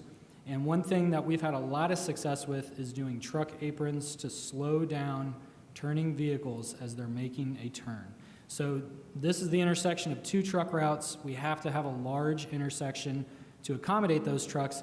But what we're doing here is we're making it uncomfortable for everyone else to whip around that corner at high speeds. That causes safety concerns at the crosswalks, of course. And we've had a lot of success with these. I think something unique on this project we're trying is kind of going a little farther with them and putting them on both sides of the crosswalk. We've typically just put them in between the two crosswalks. So this will be an opportunity to try that out and see how it goes. But I'm really excited about this. This is just, we're also doing this at the other intersection, Allen and Patterson. But that's another example. And then here I just kind of wanted to show, this is pretty standard in Bloomington at this point, but you know, when we're resurfacing a road that's very wide, we look for opportunities to narrow the lanes, add more bicycle infrastructure. So here's just an example of kind of that very long section of Patterson where there's no cross streets. We have space here to add bike lanes on both sides and actually make them buffered. So we're doing that on this roadway as well. And then again, you know, if we have room, we have a lot of room on this road, we're going to try to find some opportunities. So here, adding a refuge island to help improve crosswalks. This is at Madison and Patterson and McDowell Gardens there. So that's, you know, just an opportunity. And again, none of these require eliminating travel lanes, eliminating parking. There's no, you know, Title 15 changes that we have to do. We can just do these. Oh, and I have one more. We're actually, this is Grimes near John's Bloomington Transit Facility there. We're actually trying to buffer the sidewalks a little bit better. If you've ever walked along Grimes, this is an extremely uncomfortable place to walk. So we're trying to take advantage of the little space we have in the roadway to actually just, we only are using what we need for the vehicle travel lanes, and then we're trying to protect the sidewalks and the pedestrians a little bit better. So you can see here, you know, at Switchyard Park, we're pulling the sidewalk back. Where we don't have right-of-way, we're just trying to push out the curb lines a little bit where we can. So just another example of some of the changes we're making. But now I wanted to kind of focus in on two locations that, you know, these are some opportunities for changes that might require some additional public engagement. These would require Title 15 changes because they would require changes to parking, and I kind of wanted to go over these with you in a little bit more detail tonight. So the first one, this is Rogers between Patterson and Dodds.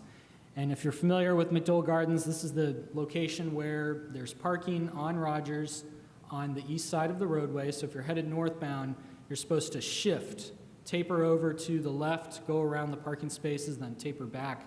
And then we have that refuge island crossing at Allen. And then we have another section of parking where you shift over, go around, and then shift back. Very often there's no one parked here, so vehicles are kind of just charging through in the right-hand side through the parking lane. And you know, that space, in our observation, has not been heavily utilized. So one low-hanging fruit here is to eliminate the parking from those two blocks and stripe bike lanes on the roadway. So here's an example of what it looks like right now. So you can see none of these cars are parked. They're just kind of traveling through the area, but someone could park there and vehicles would go around. So this is kind of what we're showing at this point as an improvement to this corridor. It's not complete and full bike lanes, but the brakes in the bike lanes are only for like the refuge island at Allen or right at the intersection. There's a small gap before the bike lane starts. But otherwise, we're able to get continuous bike lanes like I'm showing here between our new protected bike lanes that are going in on 2nd Street. We currently have protected bike lanes on Rogers between 2nd and 1st. We have painted bike lanes down to Dixie currently. This would kind of complete that gap with a couple of notable exceptions to the multi-use path that exists on the west side of Rogers. So as you know, I've kind of shown it here, but our transportation plan has this little chart in here and shows us what we're supposed to prioritize: pedestrians, cyclists, transit, and then cars.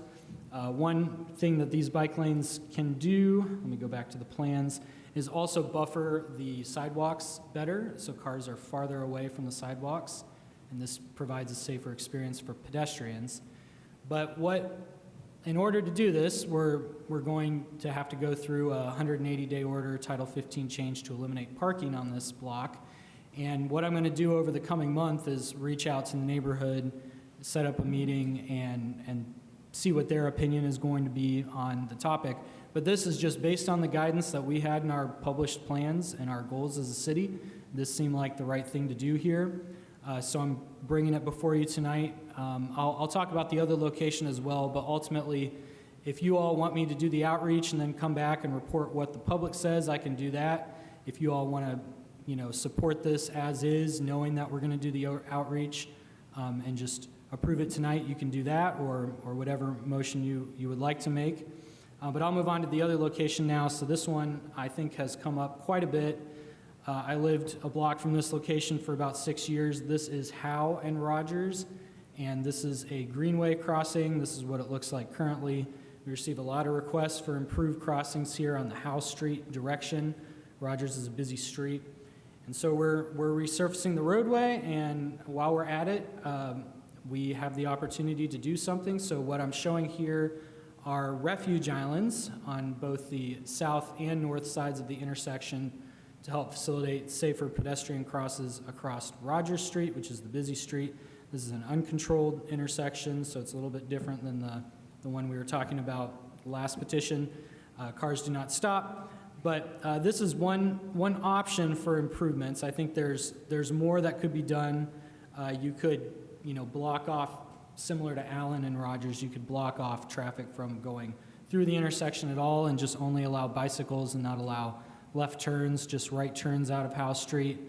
We felt like, just given the time constraints of this project, we would go ahead with this option that improved safety but didn't have such a drastic change to the traffic patterns in the neighborhood.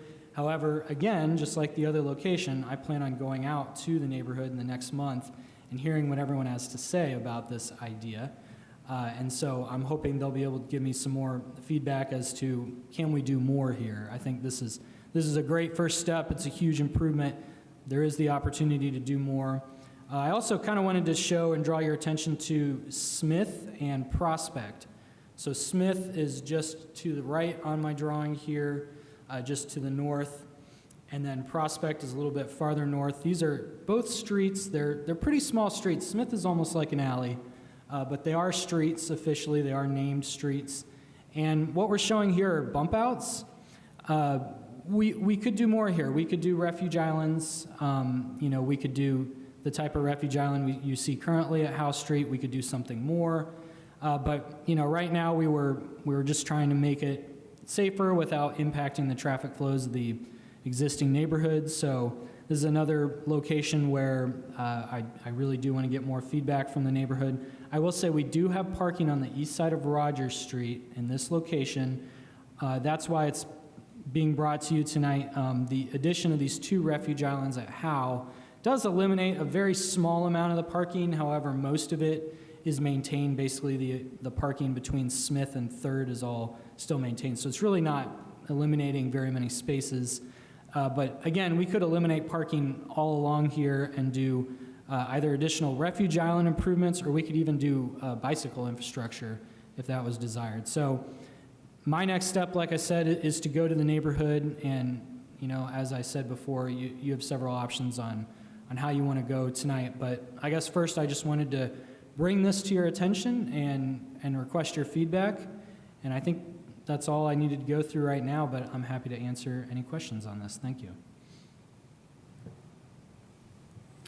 Questions for the presenter? Mr. Flaherty. Thank you. First question is just how this interacts with the Rogers, Kinzer, Madison corridor study, and in particular, are we closing doors on design options or things like that, or increasing costs by putting some of these things in now? Could you tell me more? Yeah, that's a great question. And, when we started, we thought we were way ahead of it, and then we thought we were going to be way behind it, and now we're literally right in with it. The consultant was here for a week last week. But yes, so this does have some impacts to what potentially could be done. I've coordinated with transportation planning. I've tried to go with what seems to be the most likely direction from that study with these changes that we're showing. However, that still could change. It is possible that doing bump outs on Rogers, for example, could limit future bike infrastructure. It could limit refuge islands. And when I say limit, it just means that we'll have to remove the bump outs that we just put in and do something else. Again, I don't know when the actual construction will be happening from the study. So the study may happen, we may not do anything for 5 to 10 years. That would not, that would mean we definitely still want to do something now, if that makes sense. Mm-hmm. But yes, I think like on the southern portion, striping bike lanes, that's not really restricting anything from happening. But adding the refuge islands, adding the bump outs, it very well could. Because those are all curbed, is that right? Like some type of concrete infrastructure? Yes, that's correct. Okay, thank you.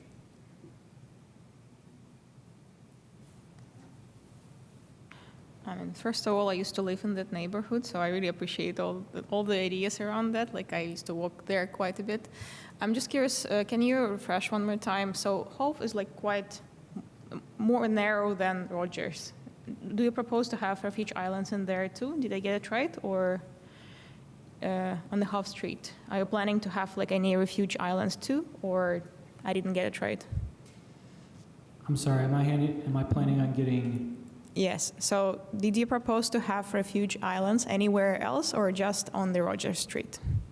Yeah, so we are proposing 2 on Rogers Street and then 1 on Patterson Street as well. So I believe on this project, there's a total of 3.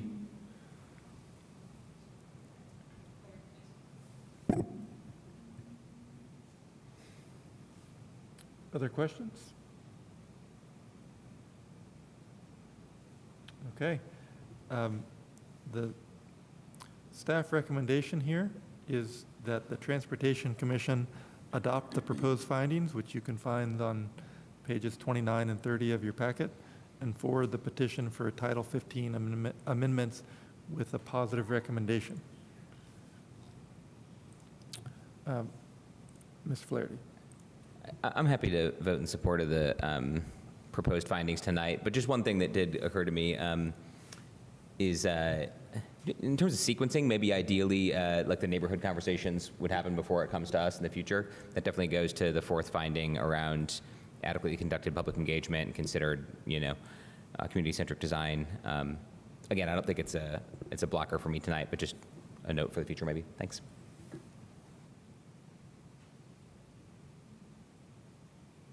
And just, I think, clarification on the process too. You mentioned that you will be reaching out to people living in there, right?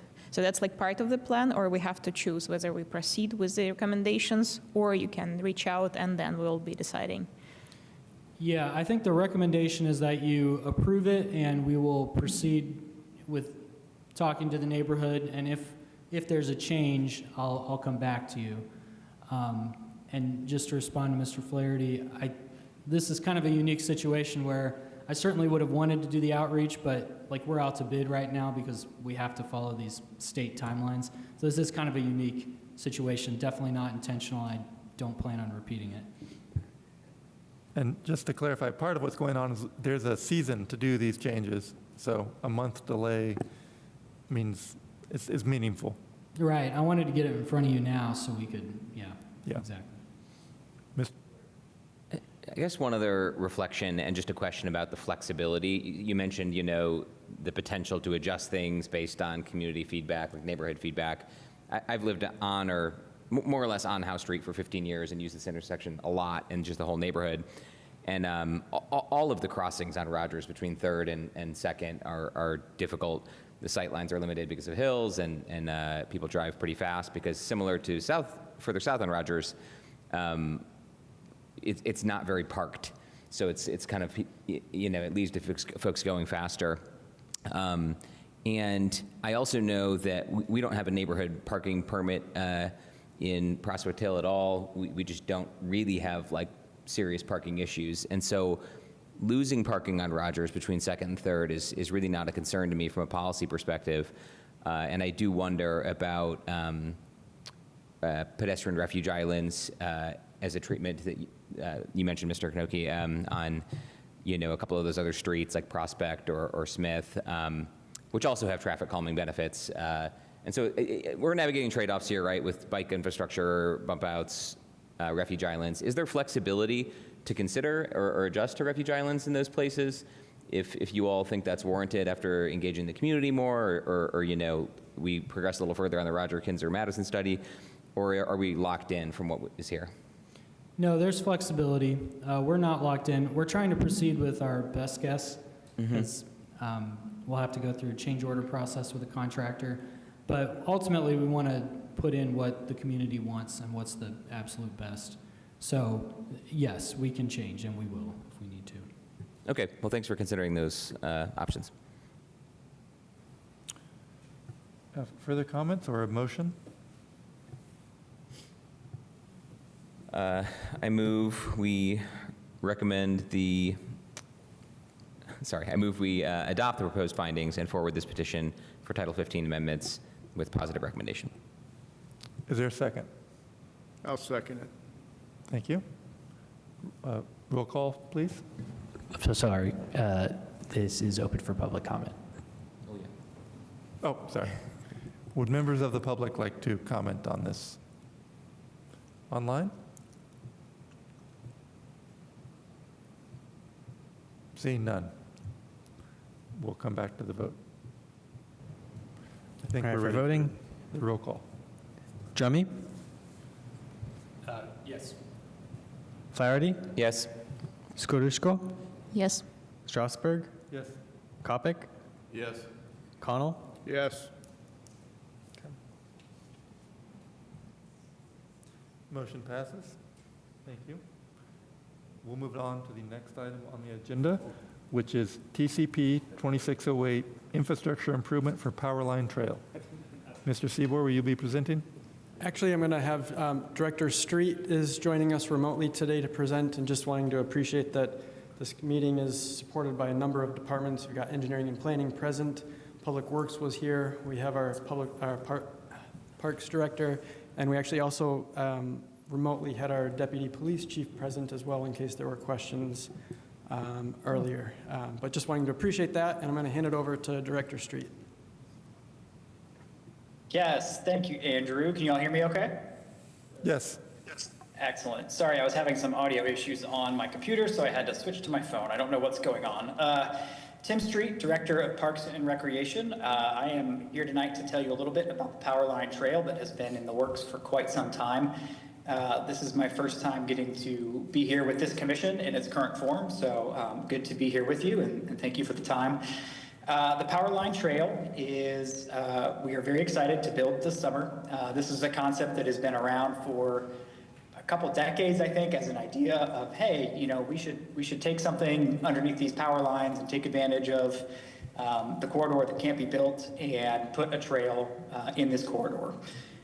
So when I joined the city at the start of 2021 as Parks Operations Director, this project had been about 30% designed. And was stalled there.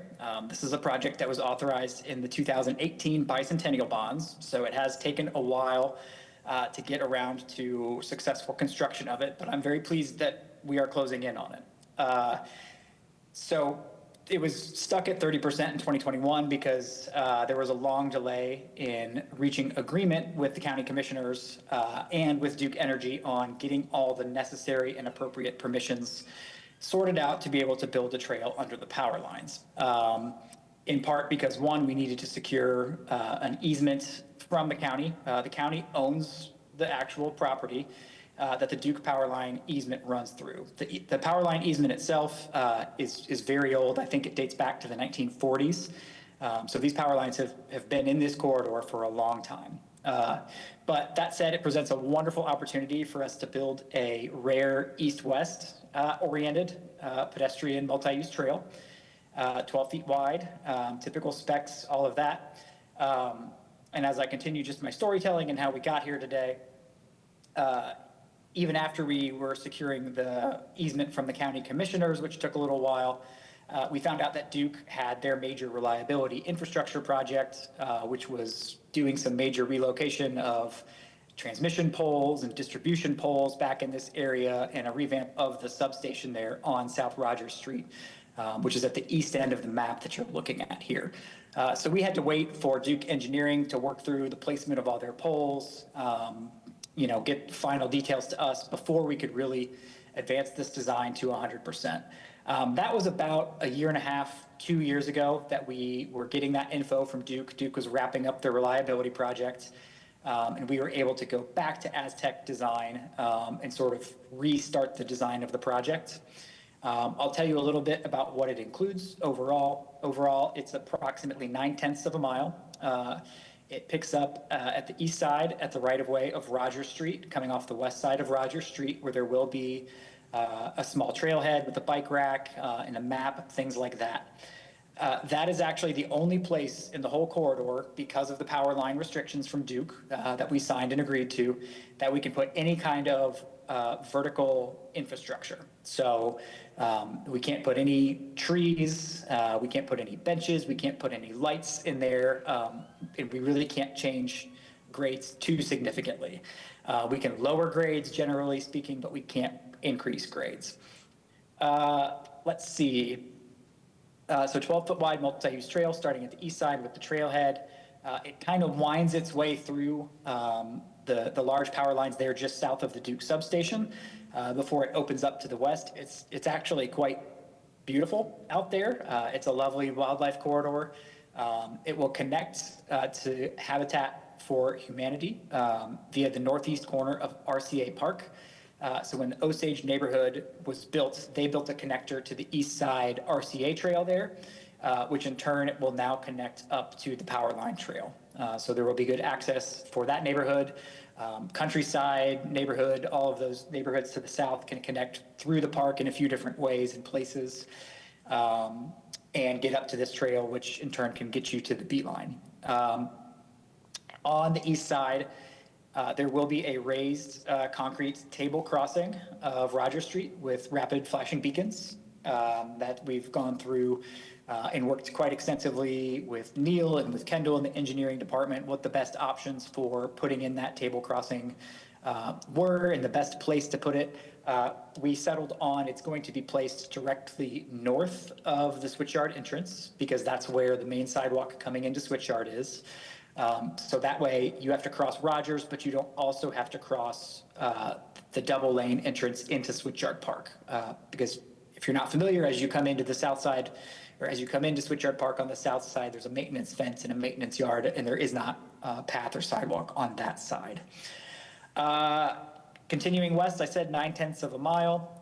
Basically, the western terminus of what you see on this map is approximately where the future Adams Street will exist. And we have also talked with planning and transportation via Jackie and some others who have worked on the Summit development to include some plans for this to pick up if and as that develops out in the future and continue to the west. So points of interest to the west, certainly one, a connection to Adams Street itself would be great if Adams Street builds through. Currently, this trail at the western end is going to kind of end with a little asphalt roundabout so that you can turn around.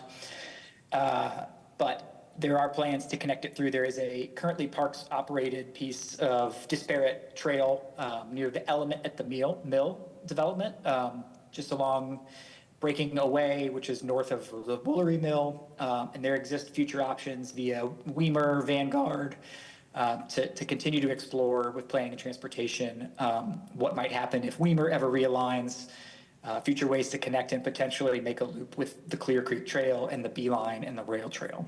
So very exciting opportunities. I think overall this can serve as a great collector for the artery that is the Beeline in terms of getting people from this western area, either from existing neighborhoods or from new neighborhoods that may come, and providing a safe and great way to get connected to the park and to the Beeline. Last feature of this is we were looking at this, and because we cannot put any kind of lights back here, we have decided to put in a glow rock. So they make an aggregate that you could just sprinkle into the top coat of asphalt that has a glow rating and is safe and all those things. We've looked into this quite extensively.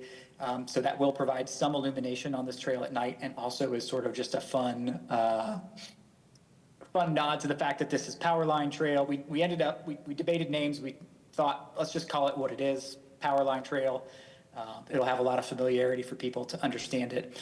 And this will become part of our multi-use trail network that Parks manages. I think those are the facts of it. Obviously, this is an interesting one with the Transportation Commission getting established. This project's pretty far along.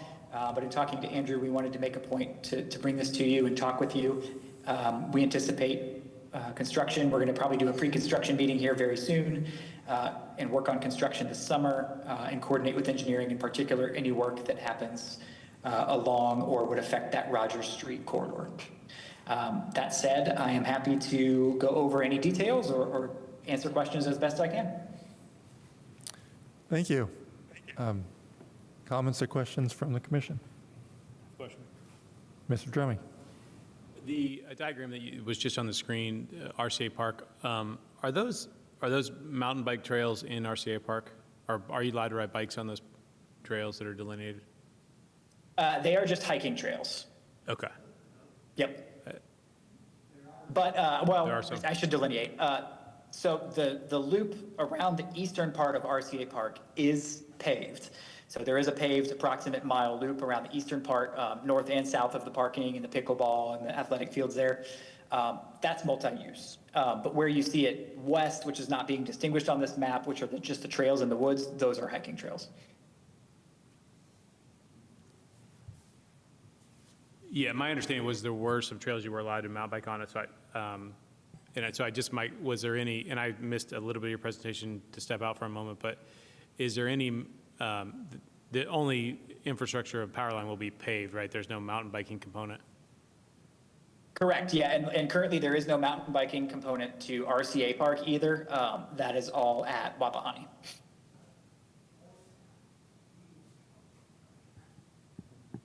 Thank you. You're welcome. Comments from other commissioners?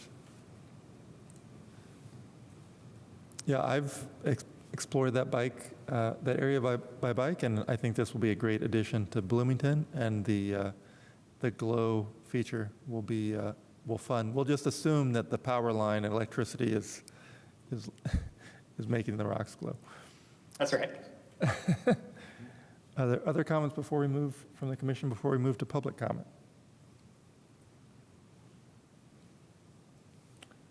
All right, we'll take some public comment now. Sign in, state your name. My name's Jim Schrader with the Bloomington Bicycle Club. I actually talked with the planning director 15 to 17 years ago about Powerline Trail, so I'm real excited about that. I would assume that this will hook up with the Wapahani Mountain Bike Park. Is that correct?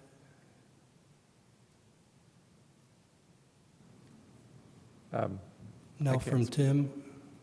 I'm sorry, not being familiar with this commission, I don't know if you would like me to answer questions. You may respond. But, Go ahead and answer the question about, he's asking, will it connect with Wapahani Mountain Bike Trail? Absolutely, yeah. So currently, with what we are building right now, it will not, but that is certainly on our radar long term. And we have talked about through Jackie and Ryan and others in planning, as Summit develops through trails and paths through there, there will be additional connection options to the west. Okay, and then also on the RCA park, there was a mountain bike trail developed by Eagle Scout about 5 to 10 years ago. So I assume that is official. I am not familiar with that or currently with any mountain bike Well, trails in RCA Park. I'll invite you out there sometime. Sure. Seeing no one else in council chambers, is there anyone online? Yes, I have Jeff McKim. Jeff McKim, you have 3 minutes. Thank you.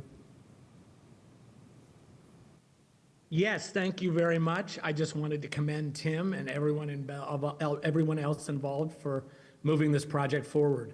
I really think this is the most exciting Bloomington Trails project since the Beeline, and it serves a major unmet need as far as east-west active transportation goes as well.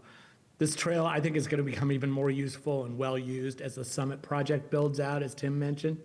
And so I just wanted to say thanks for the presentation, and I can't wait to see the trail open. Thank you. Anyone else online? If not, we'll come back to comments from our commission again, or we can look for a motion. Mr. Drummy. Tim, I think you mentioned it, but I didn't quite understand. When Summit, is the idea that once Summit is developed, the trail will be extended by the developer or somebody, or is that yet to be determined? You know, I would defer probably to Ryan. He might be able to better answer a question about phasing of that.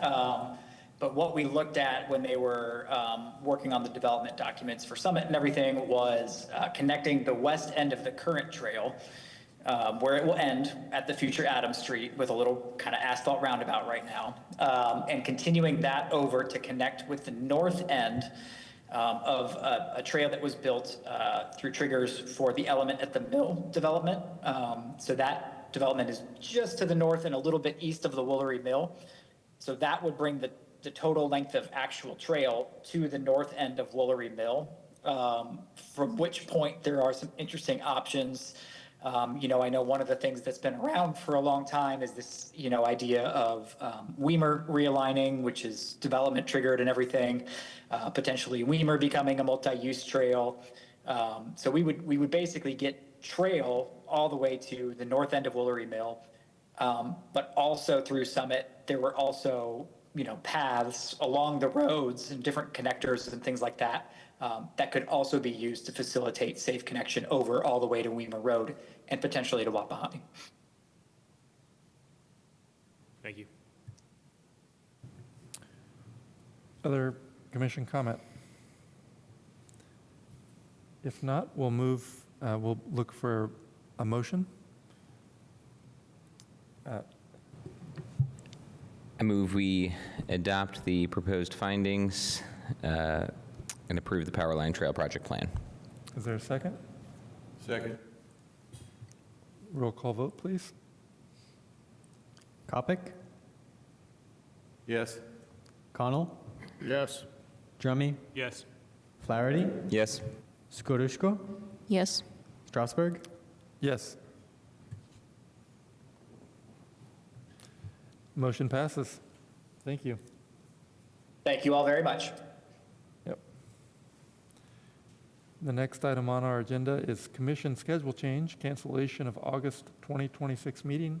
I don't know if we need a presentation about that. This is Iris Bull presenting. I don't have a presentation, to be honest. This is about as cut and dry as it's going to get around here. Okay. I'll just provide a quick summary of the report I included in the packet. That being 4 reasons.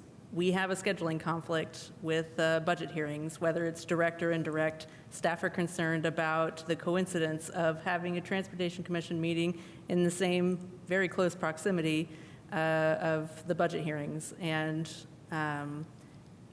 staff have recommended that we cancel the meeting scheduled for August.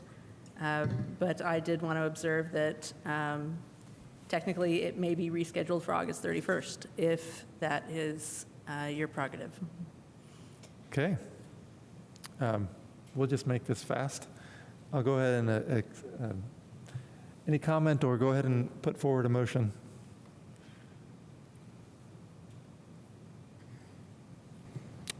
I move we cancel the August 24th meeting of the Transportation Commission.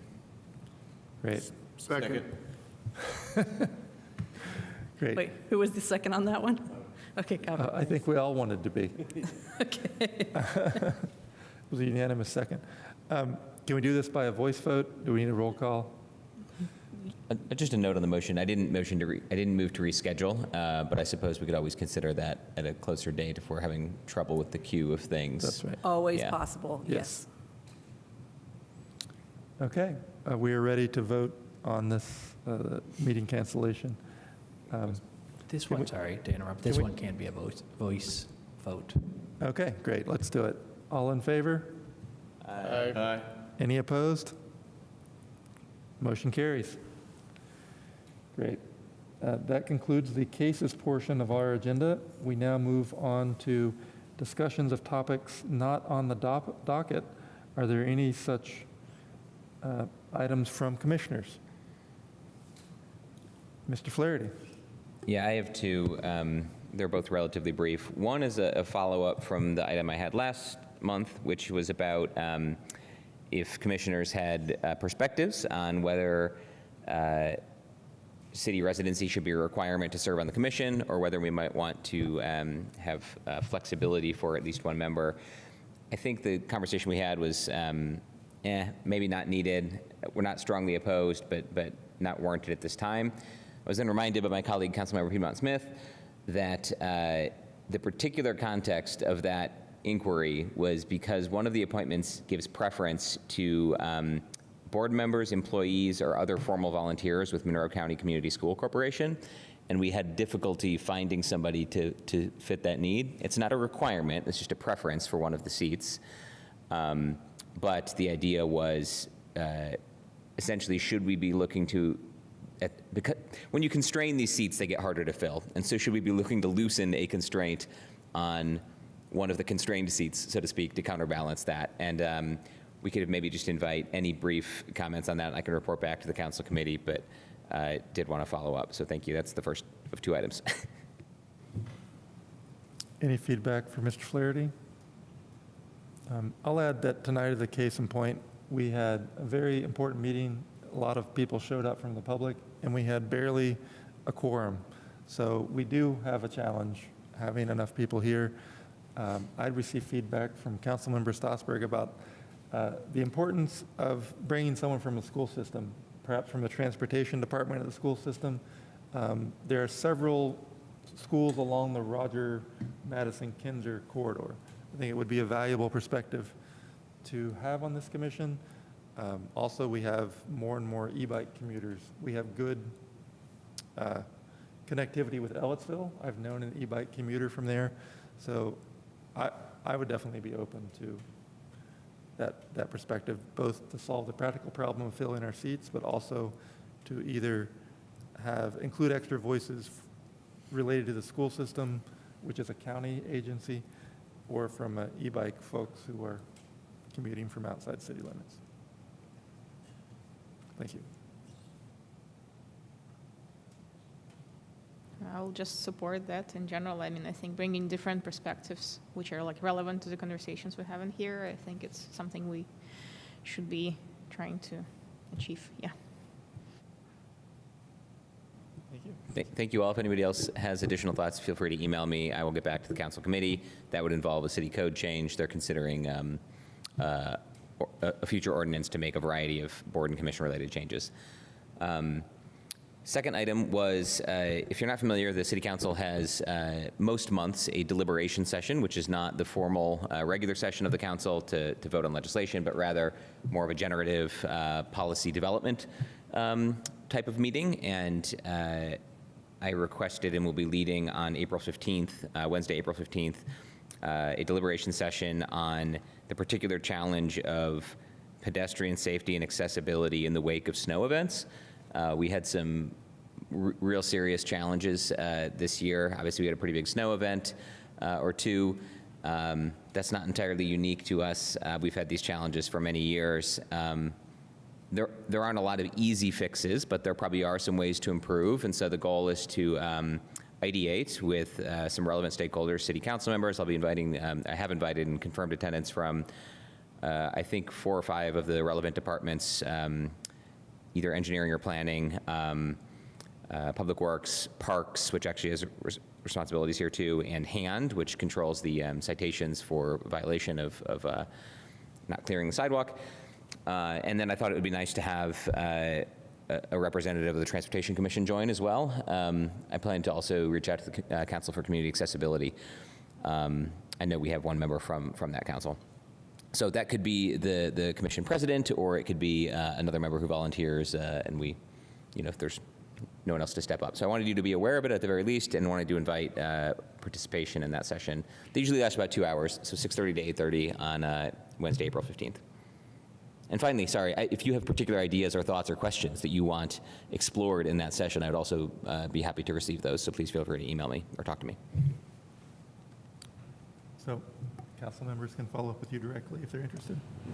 Yes, though I was hoping we could, might identify a person to join if it's the will of the commission. Just a question, can it be remote or it has to be in person? Or like I would encourage in person. Those sessions tend to be kind of at a round table type of setting, and it's a little bit trickier with remote. Anyone interested? I can hound. I'll be traveling, unfortunately, that's why. So I think it's your turn. Yeah, I'll volunteer. Okay. Does that work for folks? All right. Thank you. That's all I had. Sorry, just a small question. So this, such session happens regularly too, right? Yes, probably 8 months of the year or something we have a deliberation session, yes. And it's possible to participate in this later if there will be an option to? Yeah, they're on a very wide range of topics, and then we have some on public safety coming up after that. There is almost always public comment available. Sometimes the sessions are designed in ways that are more about public engagement explicitly. So we had some housing and zoning sessions last year that were more about community input and idea gathering. So yeah, you can keep an eye on those on the council's calendar and agendas. Great, thanks. All right, other items from commissioners not on the docket. Mr. Drummond. I have an item to raise. I have an issue that I'd like to bring before the commission. I'm not planning to bring it before this evening, but I wanted to do it the right way and look at it as a member of the public. And I'll be honest, I didn't spend a ton of time trying to figure it out, but I wasn't able to figure it out. So, and maybe Ryan can help. What is the proper? If I were not a member, I understand as a member of the commission, I understand how I could set up a case. But if I was not a member of the commission, what is the proper process to bring an issue in front of the commission? Great question. There is a couple of different options. The easiest is on the Transportation Commission website, on the City of Bloomington's website, there is a form that you can complete. You just write your name, email address, and what you'd like to have included. A number of members of the public had that. The Smith and Morningside comments included that way this evening. You can also just email Andrew Seabour, Iris Bull, or myself. Or the Transportation Commission email address, please. Yes, actually, you could email any of those 3 people, but then there's also the Transportation Commission email, which is? It's just transportation.commission@bloomington.in.gov. I was able to see I was competent enough to see the email opportunity, but does that count as, if I email that email address and say, hey, what's the bus schedule for tomorrow on this route? Does that create you know what I mean? Like, is it you guys are going to reach out to the person that emails that and say, hey, would you like to bring a case to the commission? Or do you just want to know that we're going to fix the pothole in front of your house? You know what I mean? Does that make sense? If you're submitting for a pothole, I would encourage you to use U-Report. I understand that, but I mean, but not everybody knows that. Yeah, no, we would respond the same way for either. If you send that to me directly, I will also help you submit your U-Report. So, yeah, we'll absolutely figure it out. It doesn't just sit in an inbox with no response. Do we need to do something more affirmatively to let the public know that this body is here to hear issues like we heard this evening and to give them instructions to figure out how to submit those issues? That's a maybe a rhetorical question or a question for the commission, but that's all I have.